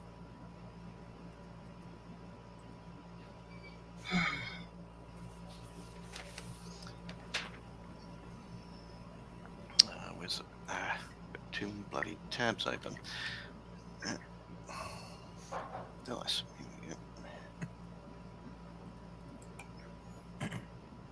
All right. So it you're not able to dodge out of the way. 2 of its arms grab you, and it just arches over backwards and suplexes you into the ground, only for 3 points of damage. Well, it's very well then. I am on the ground. All right, so you saw Baldwin and Elevor. You saw your friend get grabbed and then sort of shoved backwards into the ground, smacked into the ground. He's not dead, but he's hurt. Well, The I'm halfway. abomination I'm is about halfway there. the abomination seems to be focused on him, though. What are you going to do? To attack, of course. Lizard dude, I'll help you. Was that lizard dude or wizard dude? I said lizard dude. Well, given that I carry the blood of dragons, that might sound a little insulting, but I'm under the circumstances, I'll let it slide. It's like being rescued by Bill and Ted. That's right. Not a deep thinker. 11 to hit. Yep. Okay. Go for roll your damage.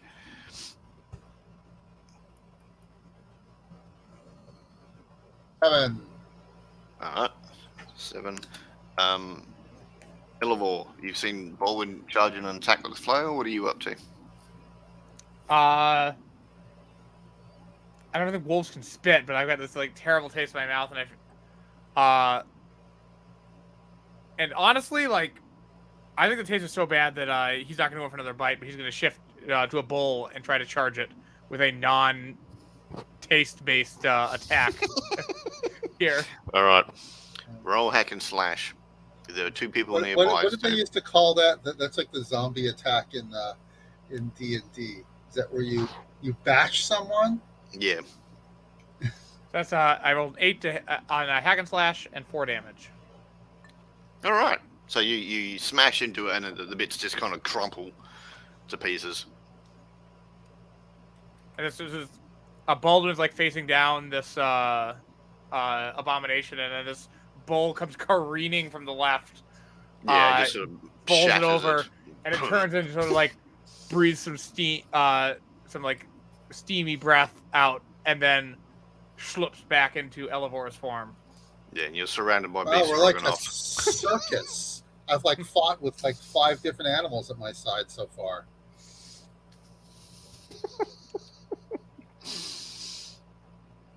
You need to listen to the animals, Baldwin.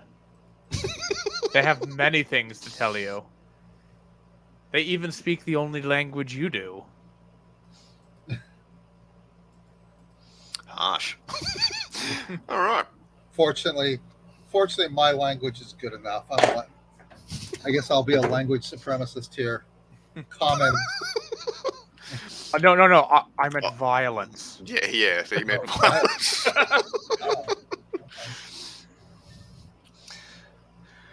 Okay, so with the fall of the abominations, the Onyx Tower sort of shimmers, and it's not a tower anymore, it's just a cabin. But what could be more safe and reassuring than a cabin in the woods? That's right. Let's set it on fire. Now we're talking adventuring tactics. Right. That's right.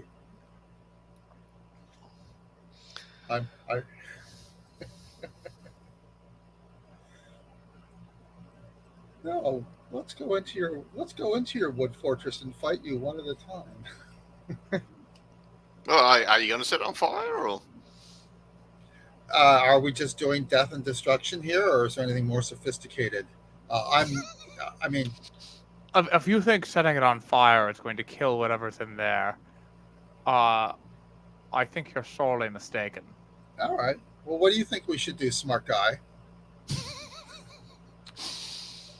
We need to go in. You go first. He is smart.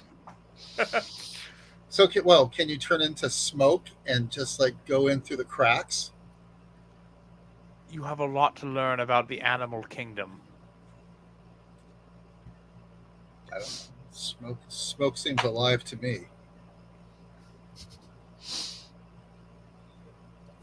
I'm happy to go in first. All right.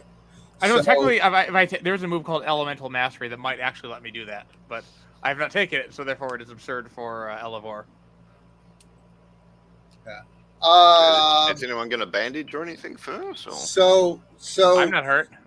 Who's I hurt? am, and yes, I would like to.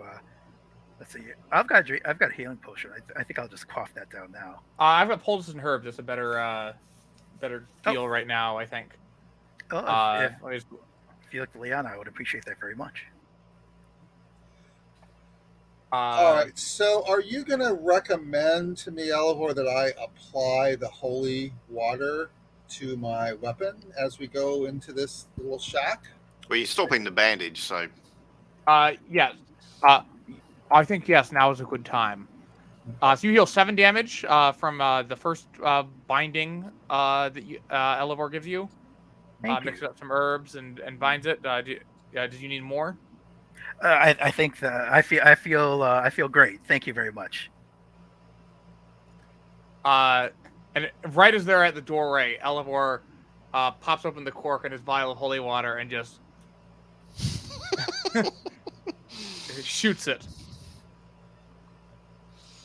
I was just thinking of Super Mario where they go din, din, din, din, din, din, din, din, there's a star above their head. It's just running really fast. Oh, right, yeah. Like, oh, I've got the power up. Let's go in. All right. All right, so let's see. In best Munchkin fashion, I kick open the door. Why not? Looking for trouble. Yeah. Looks like a small cabin. There's dozens of books. There's a small fire in the hearth, and there's a bed. Doesn't look like there's anyone in there. I shift into a hound and start exploring the area with my different senses because we're against an illusionist, and I am hoping to discern whatever realities are hidden from us here. All right, so roll discern realities. Oh, good idea. As a hound, I'm going to take my +1 to wisdom, so I'm going to get 1 more than this roll. Doesn't needless. That's an 11 on discern realities. So what here is not what it appears to be. You can smell multiple dragonborn, Dude, you smell like an arm. and you can smell the creature that you were chasing. What is about to happen? What is about to happen? Baldwin's about to get attacked. Since my name was... And I'm assuming all these come to me at once. And I don't Yes. need to. Okay. Yep. What should I be on the lookout for, besides, Whatever the hell's about to attack Baldwin. Okay. Yeah.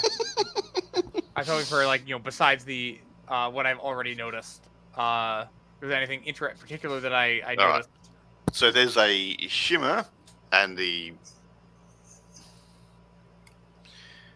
thing appears. And I'd say so. Elevor is in hound form, so we can't exactly warn Baldwin. Like Scooby. About to attack. Like he barks and leaps to try to interfere with the attack. So that was defend. Yes. Oh, good doggy. So roll plus Unfortunately, it's a 1. chihuahua, so it doesn't do lot. It's a hound. Yeah. He did say hound.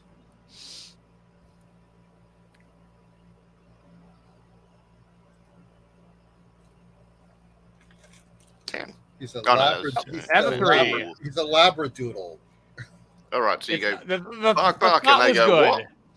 This where the hell did the picture go? That's annoying.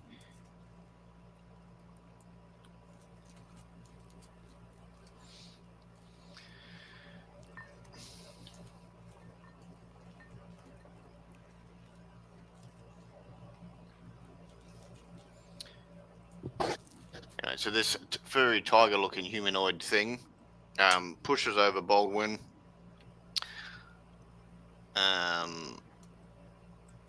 It's kind of standing on him while he's on the floor and slashes at his chest. I can't see anything, by the way. You're trying to share an image. Yeah, it didn't bloody work. So, all right. Yeah. So this tiger humanoid jumps on Baldwin and slashes him for 8 points of damage. Okay, so I take 5 of that because I have an armor of 3. Oh, there it is.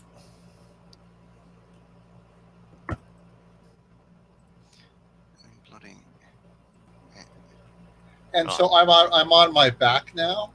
Yes. So this thing leapt on you as Elevor went, "Whoa, whoa," and it slashed sort of at your chest, but your armor absorbed a chunk of that. Do I suffer any consequences for my failed attempt to intervene? You didn't intervene as well as you could have. That's why he got hurt. Sure. Okay. And is my flail glowing big time now? No. Oh, It was glowing when the abominations were outside. Now it's not.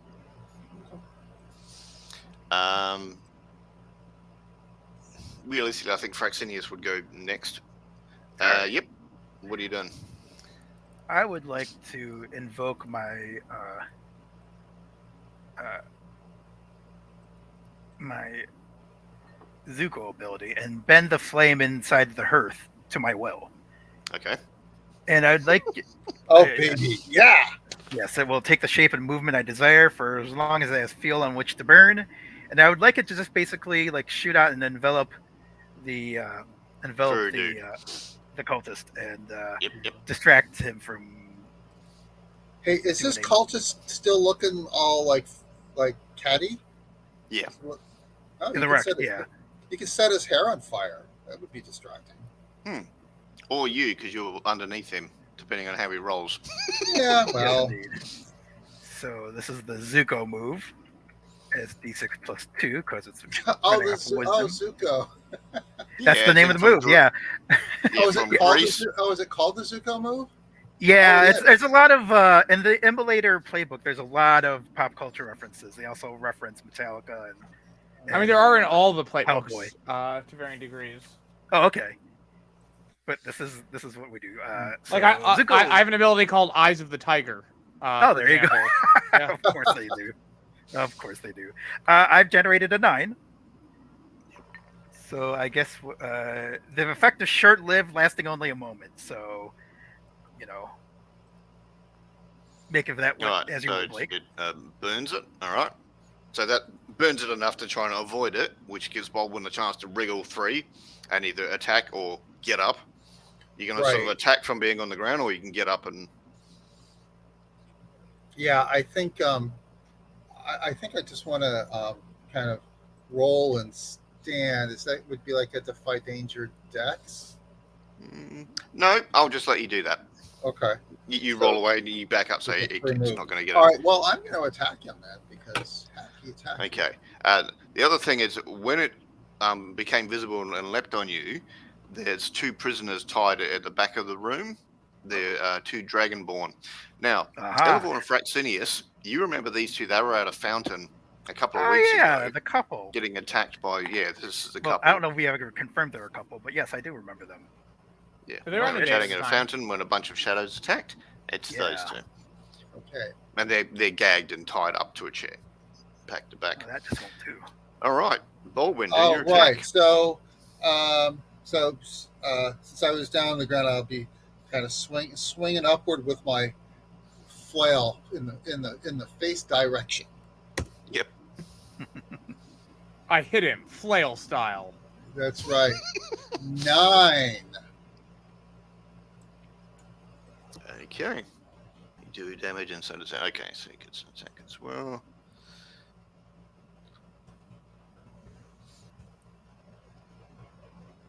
Big 5 points. Nice one. All right. It sort of stings and there's sort of a tss as a flail passes through its form. Wait, is he immaterial? Wait, is he like incorporeal or something? A little bit, but you've hurt him this time. Because you put Yeah, holy you'll water pay for on that. holy water. So it's okay. So let's paint the scene again. What are there's the 2 Dragonborn prisoners, and what else is? Yeah, they're on back-to-back chairs Yeah. at the edge of the room, and this thing's in the middle with kind of you 3 around it. This is like a Rakshasa in the. Yes. And anything else here? No. Okay, sorry. Just making sure there wasn't by another the way, abomination or. I neglected to bring an adventuring kit, so offline at some point I borrowed holy water from one of you all. Yeah, Yeah, sure. that's I'll mark my use because I established that I had holy water. Great, thank you. Okay. So you did 5 points of damage, and he gets to do a spell as well. Careful, boy.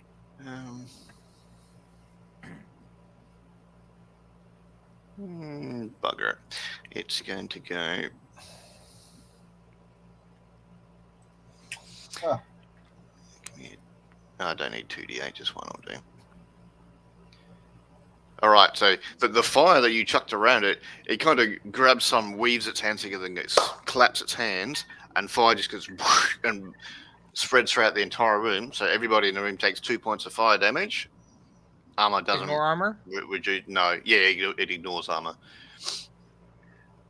I think I selected the Dragonborn ability. That makes me immune to fire damage. Oh, you're right then. Yeah, baby. All right. Elevor, what are you up to? 2 words: grizzly bear. Roll for shapeshift in this case.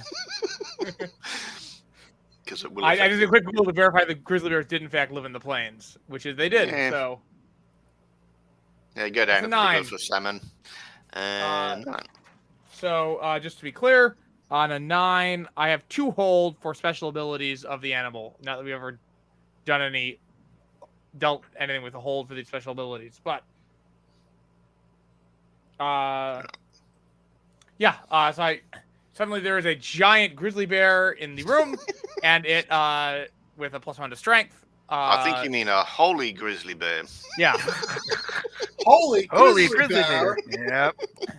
and it takes a whack at. I'm just doing my hack and slash +0 and add 1 to it. It's an 8 on hack and slash. And it sort of like rears up on his hind legs and just slams down his claws on the Rakshasa. Okay. It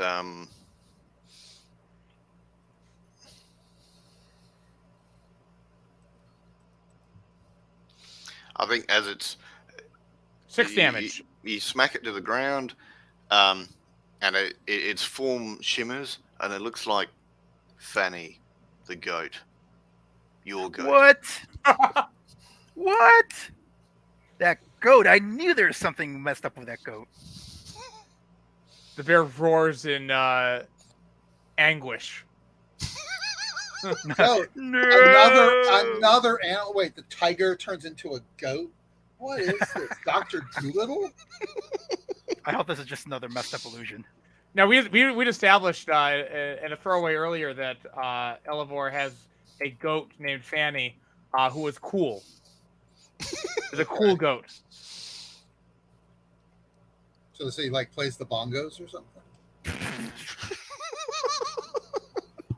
It's got mirror shades. Aviator's jacket. If you didn't hear 6 damage. Yep. Okay. So it's the goat's sort of on the floor. Baldwin, what are you doing? What There's is a the goat goat actually on saying? fire on the floor, bleating at you. I can understand what the goat is saying if it's actually speaking, communicating anything. Oh, well, it's actually saying in goat, I'm going to kill you all, I hate you all. Oh, I knew it. We'd established that this goat just likes to annoy me, and it always seemed to be just like a little foible on my part. But clearly, I was Yeah. right about And everything. and it says I'm going to eat Fraxinius.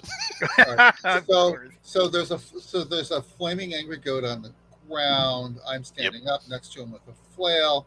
Yep. There's a grizzly bear right next to me, They kind of looked at the goat and was, and my gods. and a dragonborn. Roar. Yeah, that's him. And they Two all tied up walk dragonborn. we all walk into a bar. All right, so I do a quick look at Fraxinus because again they have more context than me. It looks like so kill him, right? Start with the goat. Yeah, no, I'm not going to try to kill Yeah. the bear. The bear seems to be on our side. Not All the right, not the so- tied up dragonborn. All right, so I think I have one more. I have one more. I have 2 more charges. So we'll do the hack and slash.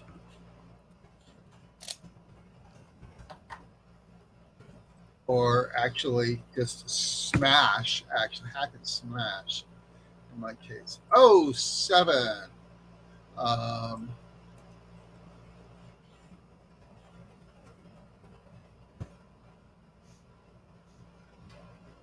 4 points. Holy water.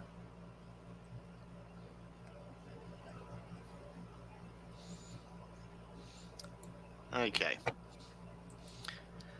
Yep. So you bash the goat's head in. The goat shimmers back to being the cat person's form. It doesn't look like Fanny anymore, hell of all. It's just a cat person. But it stopped moving.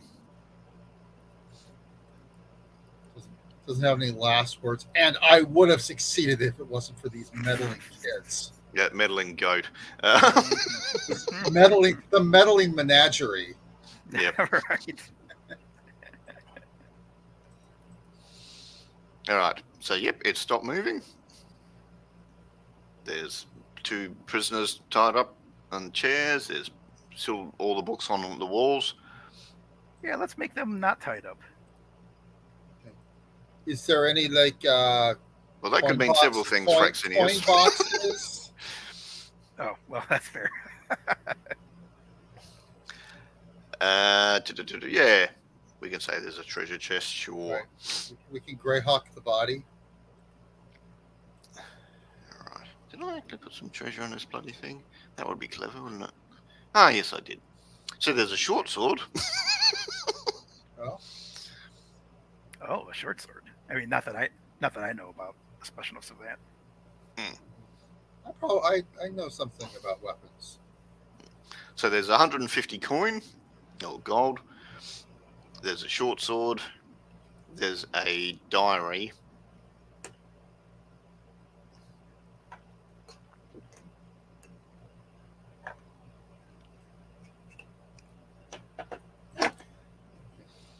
Well, I'm Yeah. So you untie the prisoners, and they're obviously tired and beaten, but alive and very grateful. They're like, thank you for helping us.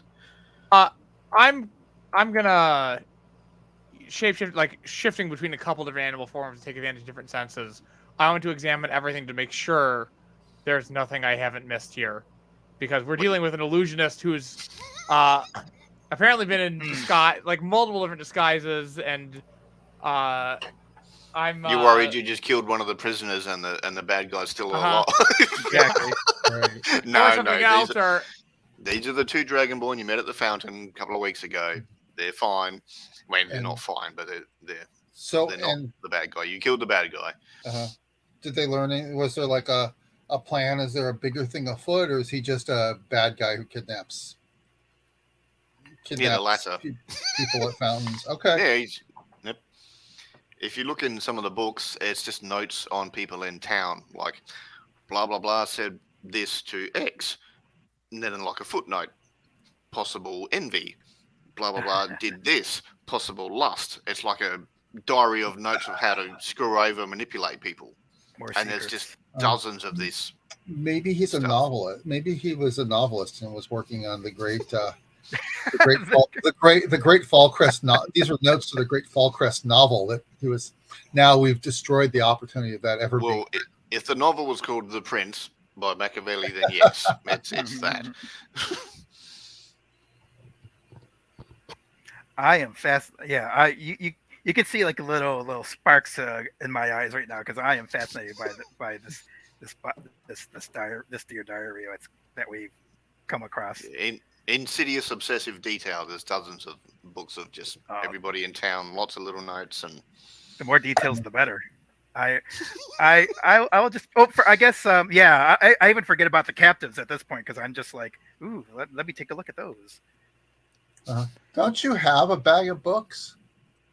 What is? I start dumping out those books. I start dumping out that bag of books to make room for these books. If Isn't one book as good as this is? Baldwin says, "Isn't one book as good as another?" well, there's only one way to find out, and that's to make sure that's to leave no book behind, leave no page unturned, as it were. All right, so Elevor, your donkey pokes its head in the door.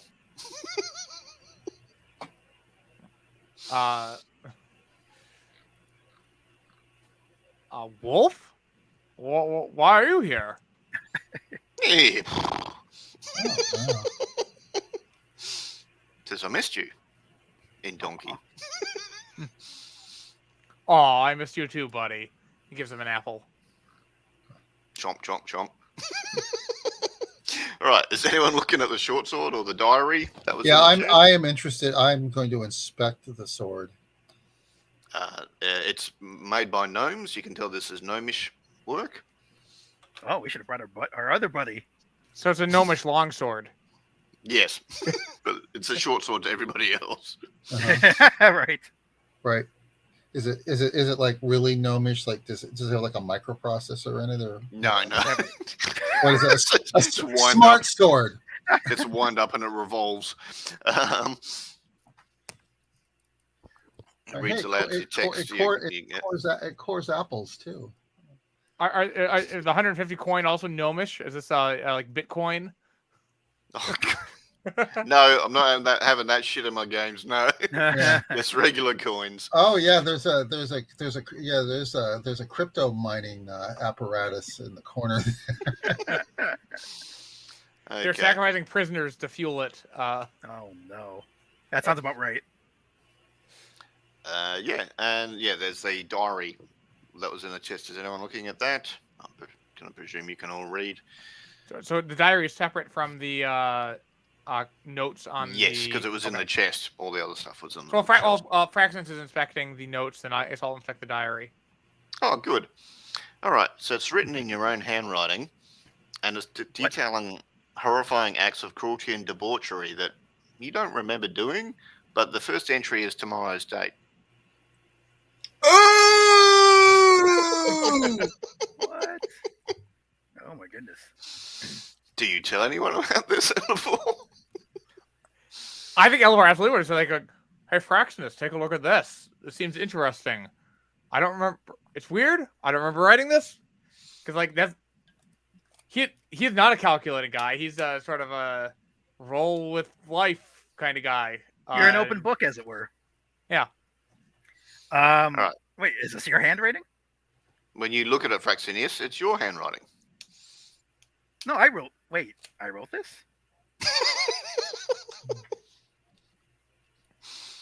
Well, that makes more sense. Yeah, that tracks. Yeah. But you thought it was your handwriting at first. No. I mean, yes, it would make more sense if you had killed all those people than if I'd killed all those people. Let's be clear. But that's fair. That's fair. So I look at the book and there's just like a bunch of X's in it. Yeah, it makes even more sense that this is a magic book that tells the shows whoever reading it doing terrible things. Are the terrible things that you're shown doing, Elevor, the same as the terrible things that you and Fraxinus? All right, so Fraxinius, when you're looking at this book, these are dark, violent, nasty, insidious acts. And as you're kind of flicking through, you've picked up the unholy symbol of Vecna from the cultists. You've put it in your pocket, but you haven't noticed you've done that. You just didn't intend to do that. Oh, I just okay. kind of hopped into your pocket. Oh man, so you're going to be bad. We may have to like kick you. It may have to kill you. It's sort of think the you book. did it without thinking, but you are thinking, so you can get it out now if you wish. Yeah. I think this book is. I think this book is a bad influence. I apparently pocketed this without even thinking about it while I was reading it. So how about I don't know. What say we just set this one on fire, and then save all the other books? How do we feel Okay, about can that? I've Wait a got a minute. little bit of holy water left in this. Did the emulator just ask someone else if they should set something on fire? yeah, that was I thought that was a funny thing. So why don't can you Fraxinus do you think you could handle that? Oh, I can handle that. And yeah, I say I'm going to, and as I is the if the hearth is no longer lit, I will light it up myself. Yeah, And it's still lit. then okay, very good. In that case, I will as I place this cursed book into the fire. I in my mind I frame this as a sacrifice to well, the fire's eternal. Let's just say that nebulous metaphysical fire that I seem to be all about. I am All right, I just am I am a servant defy of the danger. I am a servant of the eternal fire. Do a defy So how danger about this? wisdom roll, Fraxinius? How about this Vecna symbol that one of you guys pulled out? Are we going to try to destroy that? Is that what you put? You did a did you? Is that what you Well, poured holy water on, Elevor? Hold that thought, Fraxinius. Oh, okay. Sorry. Yeah. Defy danger wisdom. With wisdom, you said? Yep. Okay. Oh, don't make me do that. Finally get some experience. Here we go. No, it sure was a bad idea. Look at that roll. All right. So Well, this is where you put this the is book where you in, let me have it. You put the book into the fire, but you put the unholy symbol of Vecna back in your pocket. Oh man. It seems like its effect may not be disappearing anytime soon on me, Right. unfortunately. Oh goodness. Well, does anyone So call and me you out told on... you told did you tell you told us about this holy symbol, this unholy symbol? Oh yeah, but it's a big symbol. You would have seen it. Yeah, before Okay. I did. So But we see you put this in your. So should we roll to notice whether that he put this in his pocket or? Well, it's not that he's not aware of him doing it enough to hide it. He's Yeah, I just don't doing think it Okay. without definitely. thinking. So you saw But me yeah, you can see it. first when I first started looking at the book. You saw me absentmindedly put the symbol into my pocket, and then I noticed that, and then I pulled it out and said, "Oh shit! Look what I did. This isn't right." But then, as I get ready to burn the book, I do it again. Okay.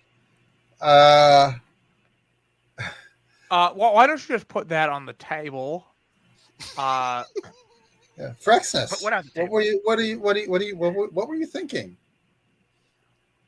Huh? What? Uh, Have no, I just noticed that ignore- I've pocketed the thing again at this point? Oh, right on the table, just for like 2 seconds. Now look over here, and I wave my hand and dump a little holy water on it. No, now Baldwin, hit it. Yeah, I haven't let go of it yet. I feel like I'm having a bit of a Boromir moment right now. Yeah. Right. Like I'm. So it's on the table, but he's still got the neck chain. Yeah, exactly. Yeah. Right. So you're pulling back and forth. Great. Well, we could do like I'm happy to do an opposed strength roll on this. Yeah. I mean, just hit it with your flail. Your still holy water infused flail. Yeah, you'll win a strength check. Okay. I just don't want to hurt your hand. He's got HP to burn. It's fine. Yeah. Plus it's last. So to And I speak. think I just became a servant of Vecna, so hurt away. All right. Although I understand why Baldwin wouldn't want to hurt. All right. So I'm going to. I actually have some juju for this. Ooh. When you use pure strength to destroy an inanimate obstacle, roll Oh, plus yeah. strength. Bend bars, that lift move? gates. So let's before I even find out what I can do, let's just do it. Always a good move. Absolutely.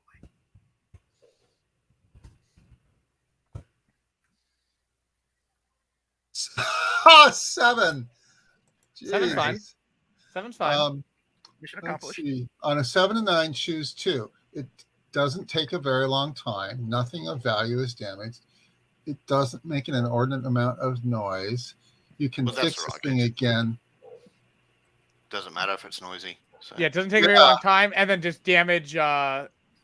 So I think this is Fraxinus. I think Yeah, this is kind click of irrelevant. Nothing of value is damaged. Well, I'm going to assume that Fraxinus is of value. That's very So kind he's of you. fine. Thank Yeah. you. So you smash it, and Fraxinus, you go, oh, why am I holding this still? Okay. Hopefully that shook it off. Thank you.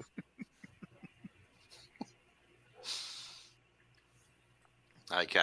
So the prisoners are like, oh, can we go? Can we go back to town? Can you? I don't know. Do you Yeah, have any of more plot course. hooks? Do you have any more plot hooks for us? Jeez.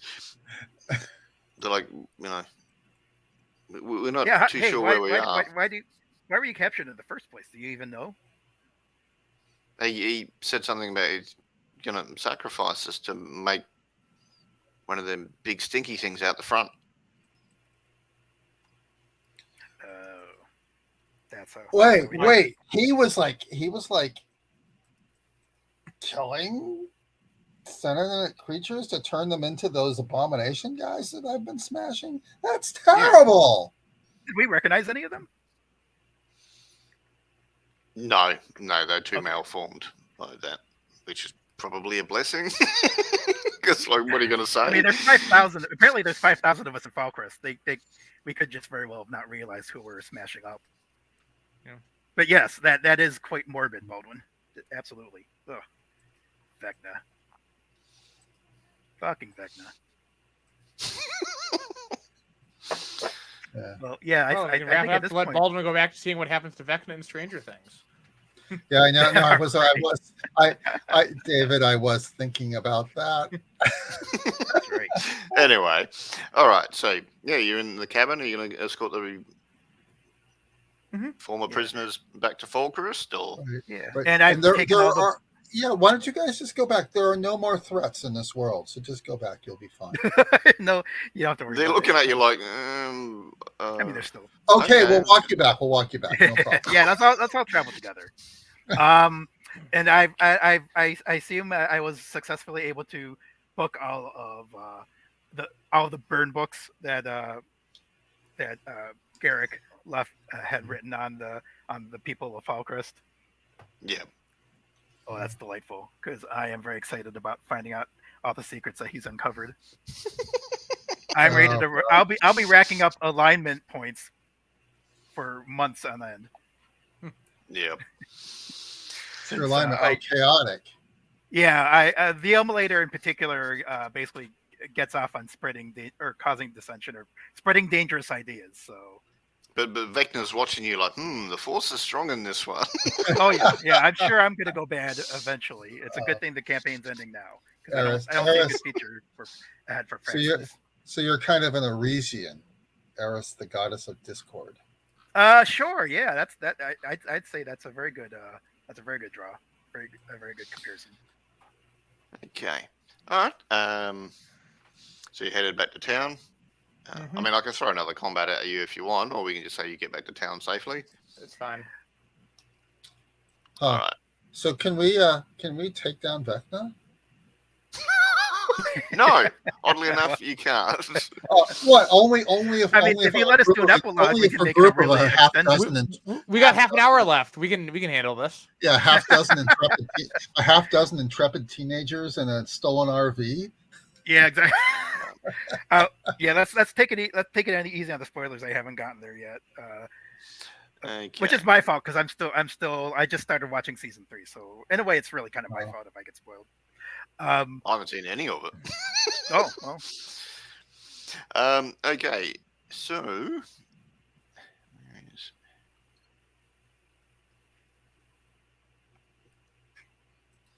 I don't have a freaking picture, do I?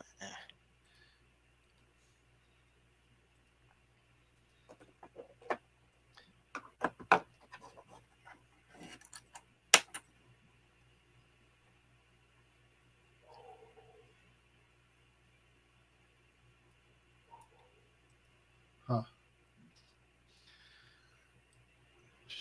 Well, Blake, what do you think you want to do? So we've got what, 40 minutes.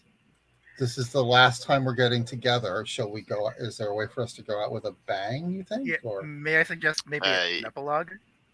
You're just about to clear the forest into town, and this thing bursts out of the undergrowth. Uh-oh. Because I've never used one of these in 30-something years of gaming, so. I've never fought one of those. All right. So this bursts out of the sort of the ground in the woods, coming towards you. You can run for it towards the woods. You can run into town. You can fight it. You can do what you like. Mhm. This is It's gonna like be a 100 foot away. end of the Incredibles final freeze frame as we all leap into action. If you want, or we can Right. fight it. It's up to you two. All right. So it's charging I towards you. I basically only know one way to deal with a monster. It's just, Yeah, that's what's the to deal charge with at Bane it. anyway? Do they like launch lightning or I can't remember what the deal is with those Yeah, they creatures. do lightning.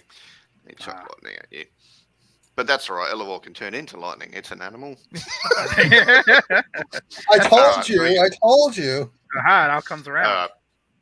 All right. Yeah. So yeah, you can leap and do a freeze frame. Okay. You leaping into action. That's Oh fine. well, wait, lightning, man! I'll just like take off a piece of my scale mail and use it as and drive it into the ground and use it as a Yeah. lightning rod. It's Oh, right. nice. Fraxinus is due for to learn how to bend lightning, Zuko style. So I've been fire only. I don't get into all that multi-elemental stuff like the druids do. Okay. So you characters go back to town. You rest. So did we learn something new and important about the world? We've learned plenty of important things about Falcrest through courtesy of Derek. If that Oh counts. right, all the soap opera stuff. Yeah. Yeah, well, we learned that. I mean, I learned that this bad dude, this bad god, right? He's got a whole unholy symbol. Is like he's got followers, and they're like killing people to make abominations. Yeah. Oh, Overcome a the- notable monster or enemy? Yes, definitely. Did we loot memorable treasure? I think all those books in that diary was memorable. okay. It's gonna get memorable once Fraxinus starts his gossiping ways. Absolutely. All right, so 3 XP each for that, plus 1 for each of your failures. Nice. That's adventure, so that's where to go. so Bond, the spirit spoke to me of a great danger that follows Fraxinus. That's a good point. Is his susceptibility to the whispers of Vecna, perhaps that Yeah, so you've got Great more danger? detail on that. So yes, you get 1 for that. Yeah, in fact, It's we not could so even much- retcon that maybe the bees were kind of hinting at that. And it's not so much following as with him now, because he's got all that access to secrets. Yeah. Yeah, sad to say. So, I'm sorry. I was going to just ask about bonds. I think you fulfilled your bond with me. Right, I did, because I actually when I thought of that when like the two of you were engaged, I had no question that I went to defend or to attack the one you were engaging with. All right, I failed no rolls. So Yeah, it's always pesky when you're competent in this game, isn't it? Let's go. David, Elevor gets one for alignment because you led others into battle. You were the first one to go against the cultists trying to get away. So you get a point for that. Fraxinius, chaotic. Reveal corruption. So Elevor has felt the hellish touch of my fire earlier, but now he knows my strength of corruption, apparently. So I foresee a breaking of the alliance in the near future, sadly. But I would say that would count as an advancement of bonds. My first one, in fact. Then you get one for being chaotic because you revealed corruption. I sure did.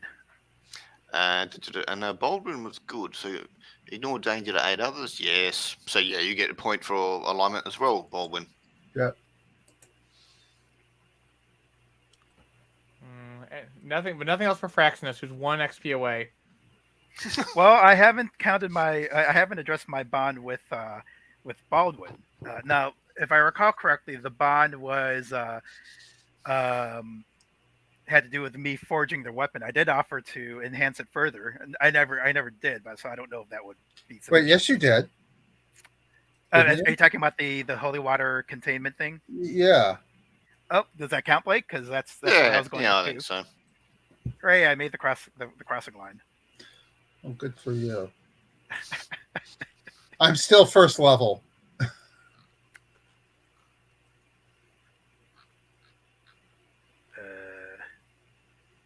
Oh yeah.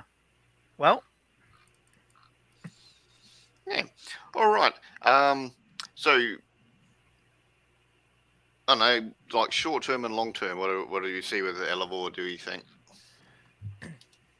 So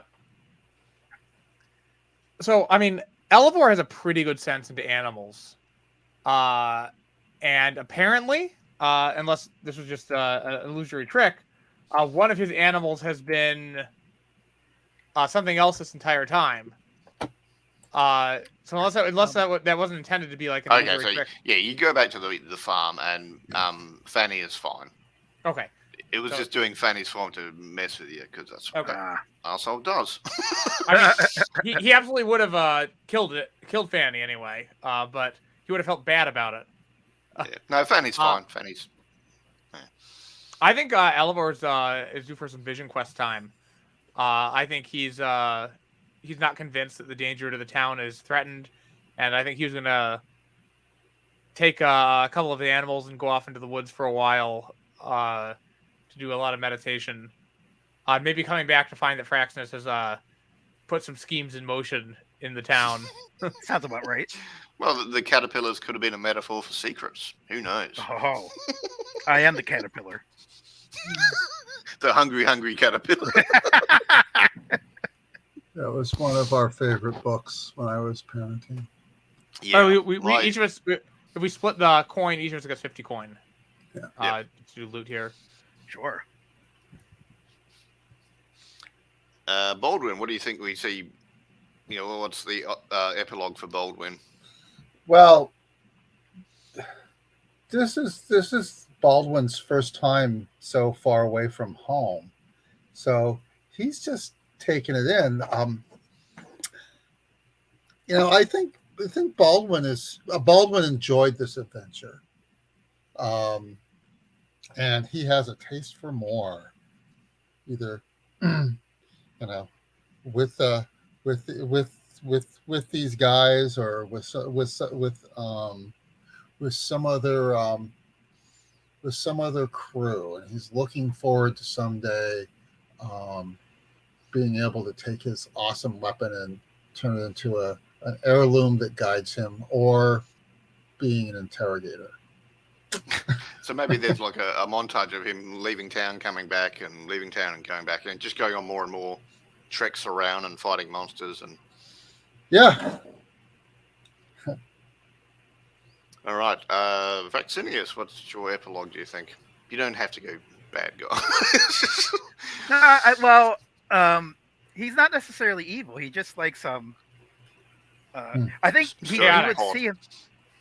I think he would see himself as like being the self-selected, the self-declared test of Falcrest's worthiness to advance and found a new empire. And he would do that by, first of all, he would use what he's learned, the secrets that the cultist had uncovered about people, and use those secrets to kind of like get close to the people of Falcrest, because his first step would be to use You're going to screw over the mayor and take over the town, or? Well, actually, what I would do is I'd be more focused on just using the "give me fuel, give me fire" move to find out what fuels the flames of their desires. Basically, find out what everyone in the town truly deeply wants, and if those are secrets, those may very well be the secrets. If he falls into Vecna's service, he will be feeding Vecna those secrets of everyone's desires. It also, and remember, he also has access to arcane rituals because he's got the ritual move, and he's also, because he's in good with Volrash in all kinds of ways. He does have access to the arcane books that she has as the cleric of Ayun. So I think the conflict would be what wins out: his desire to share dangerous ideas and spread them around, because that is another move he took. He took the firebrand move. And as we established in the last episode, what motivates him psychologically is to be the smartest guy in the room and prove it by saying, I'm basically he's the person he's the person who he's like the person in college who thinks he knows like what's really going on and is not afraid, will never shut up about it, because that he feels like I'm sure Fraxinus uses the word sheeple way too often, comparing himself to other people. Now, can he resist? Now, does that win out for him, or does Vecna win out? Like, basically, is he gonna start? Can he resist keeping secrets or blabbing or being a blabbermouth with what he's learning from people? That will be, I think, what hinges on the soul of Fraxinus, and perhaps even the town itself. All right. So yeah, it's you defeated the bad guy, became local heroes. They would have shouted you a feast when you got back to town and thanked you all. Right, yeah. I'm going to go back to town and do the carouse move. I guess you need 100 gold for that, don't you? You got 150.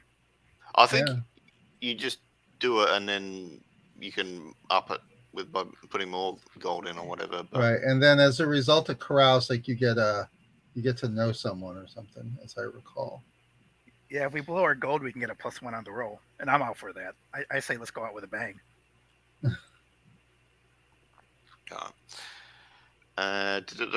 Who wants to roll then?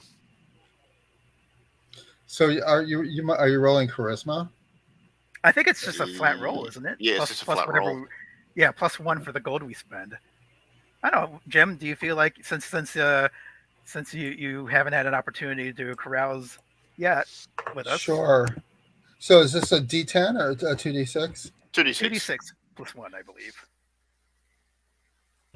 +1 for awesomeness. Let's see how our new friend parties. Pretty good. 9. Can we? You can't aid a carouse roll, can you? Is that pushing it? We saved the bacon of all these. Yeah, so they probably chuck you the party for free. So woohoo! Yeah, right. The Dragonborn should be happy with us. That's true. That's the second time we've saved them. I wonder if anyone's ever read this before, because it's like choose one, and here are the options. Mm-hmm. Oh, for carouse? I haven't read it for probably. The last one is 5 you years. are not entangled, ensorcelled, or tricked, which means if you don't pick that, you are one of those things. Yeah, carousing's no joke. It things tend to get out of hand. I think that seems to be the takeaway message, is that we murder hobos. We party hard, like really hard, too hard. Okay. Roll plus extra hundreds of coins spent. We've spent 100s. 10 plus we choose 3. On 9 we choose one. So you are not entangled or sorcered or tricked. So, and the concern was that you, Fraxinus, were going to get. Yeah, but that might be longer term sort of thing. This is more immediately when you first get back to town. Yeah, the way So I'm maybe interpreting it is that since I rolled a 6 on that, on trying to trying to burn the diary, or that cursed book. I'm assuming that means that I let at least a little bit of. At least that's how I'm interpreting that. I let a little bit of Vecna into my heart. all right. Okay. So we'll probably close with like a you have the big party of the town. They're all thankful for you rescuing the people and fighting the big bad guy and all that. And then there's like a cut to the next morning where you wake up and you're tied up in a dark room. And then boy. Yeah. Credits. Oh boy. All three of us tied up? Yep. No. We cut her. You cut him. He's tied up in a dark room, and then a beam of light falls on him as the door opens, and Baldwin looks up and says, "You." And then we cut the credits. All right. So leave that there. That's good. Nice. That was fun. I might look at doing some Dungeon World later in the year because it's an easy one to sort of do and keep going. And I can just leave the character sheets online, and you can jump in with the same characters later on. Cool. I know this has definitely lifted up my desire to find somewhere Dungeon World, because I do it. It's been a long time, but I do enjoy this game. Yeah, that's cool.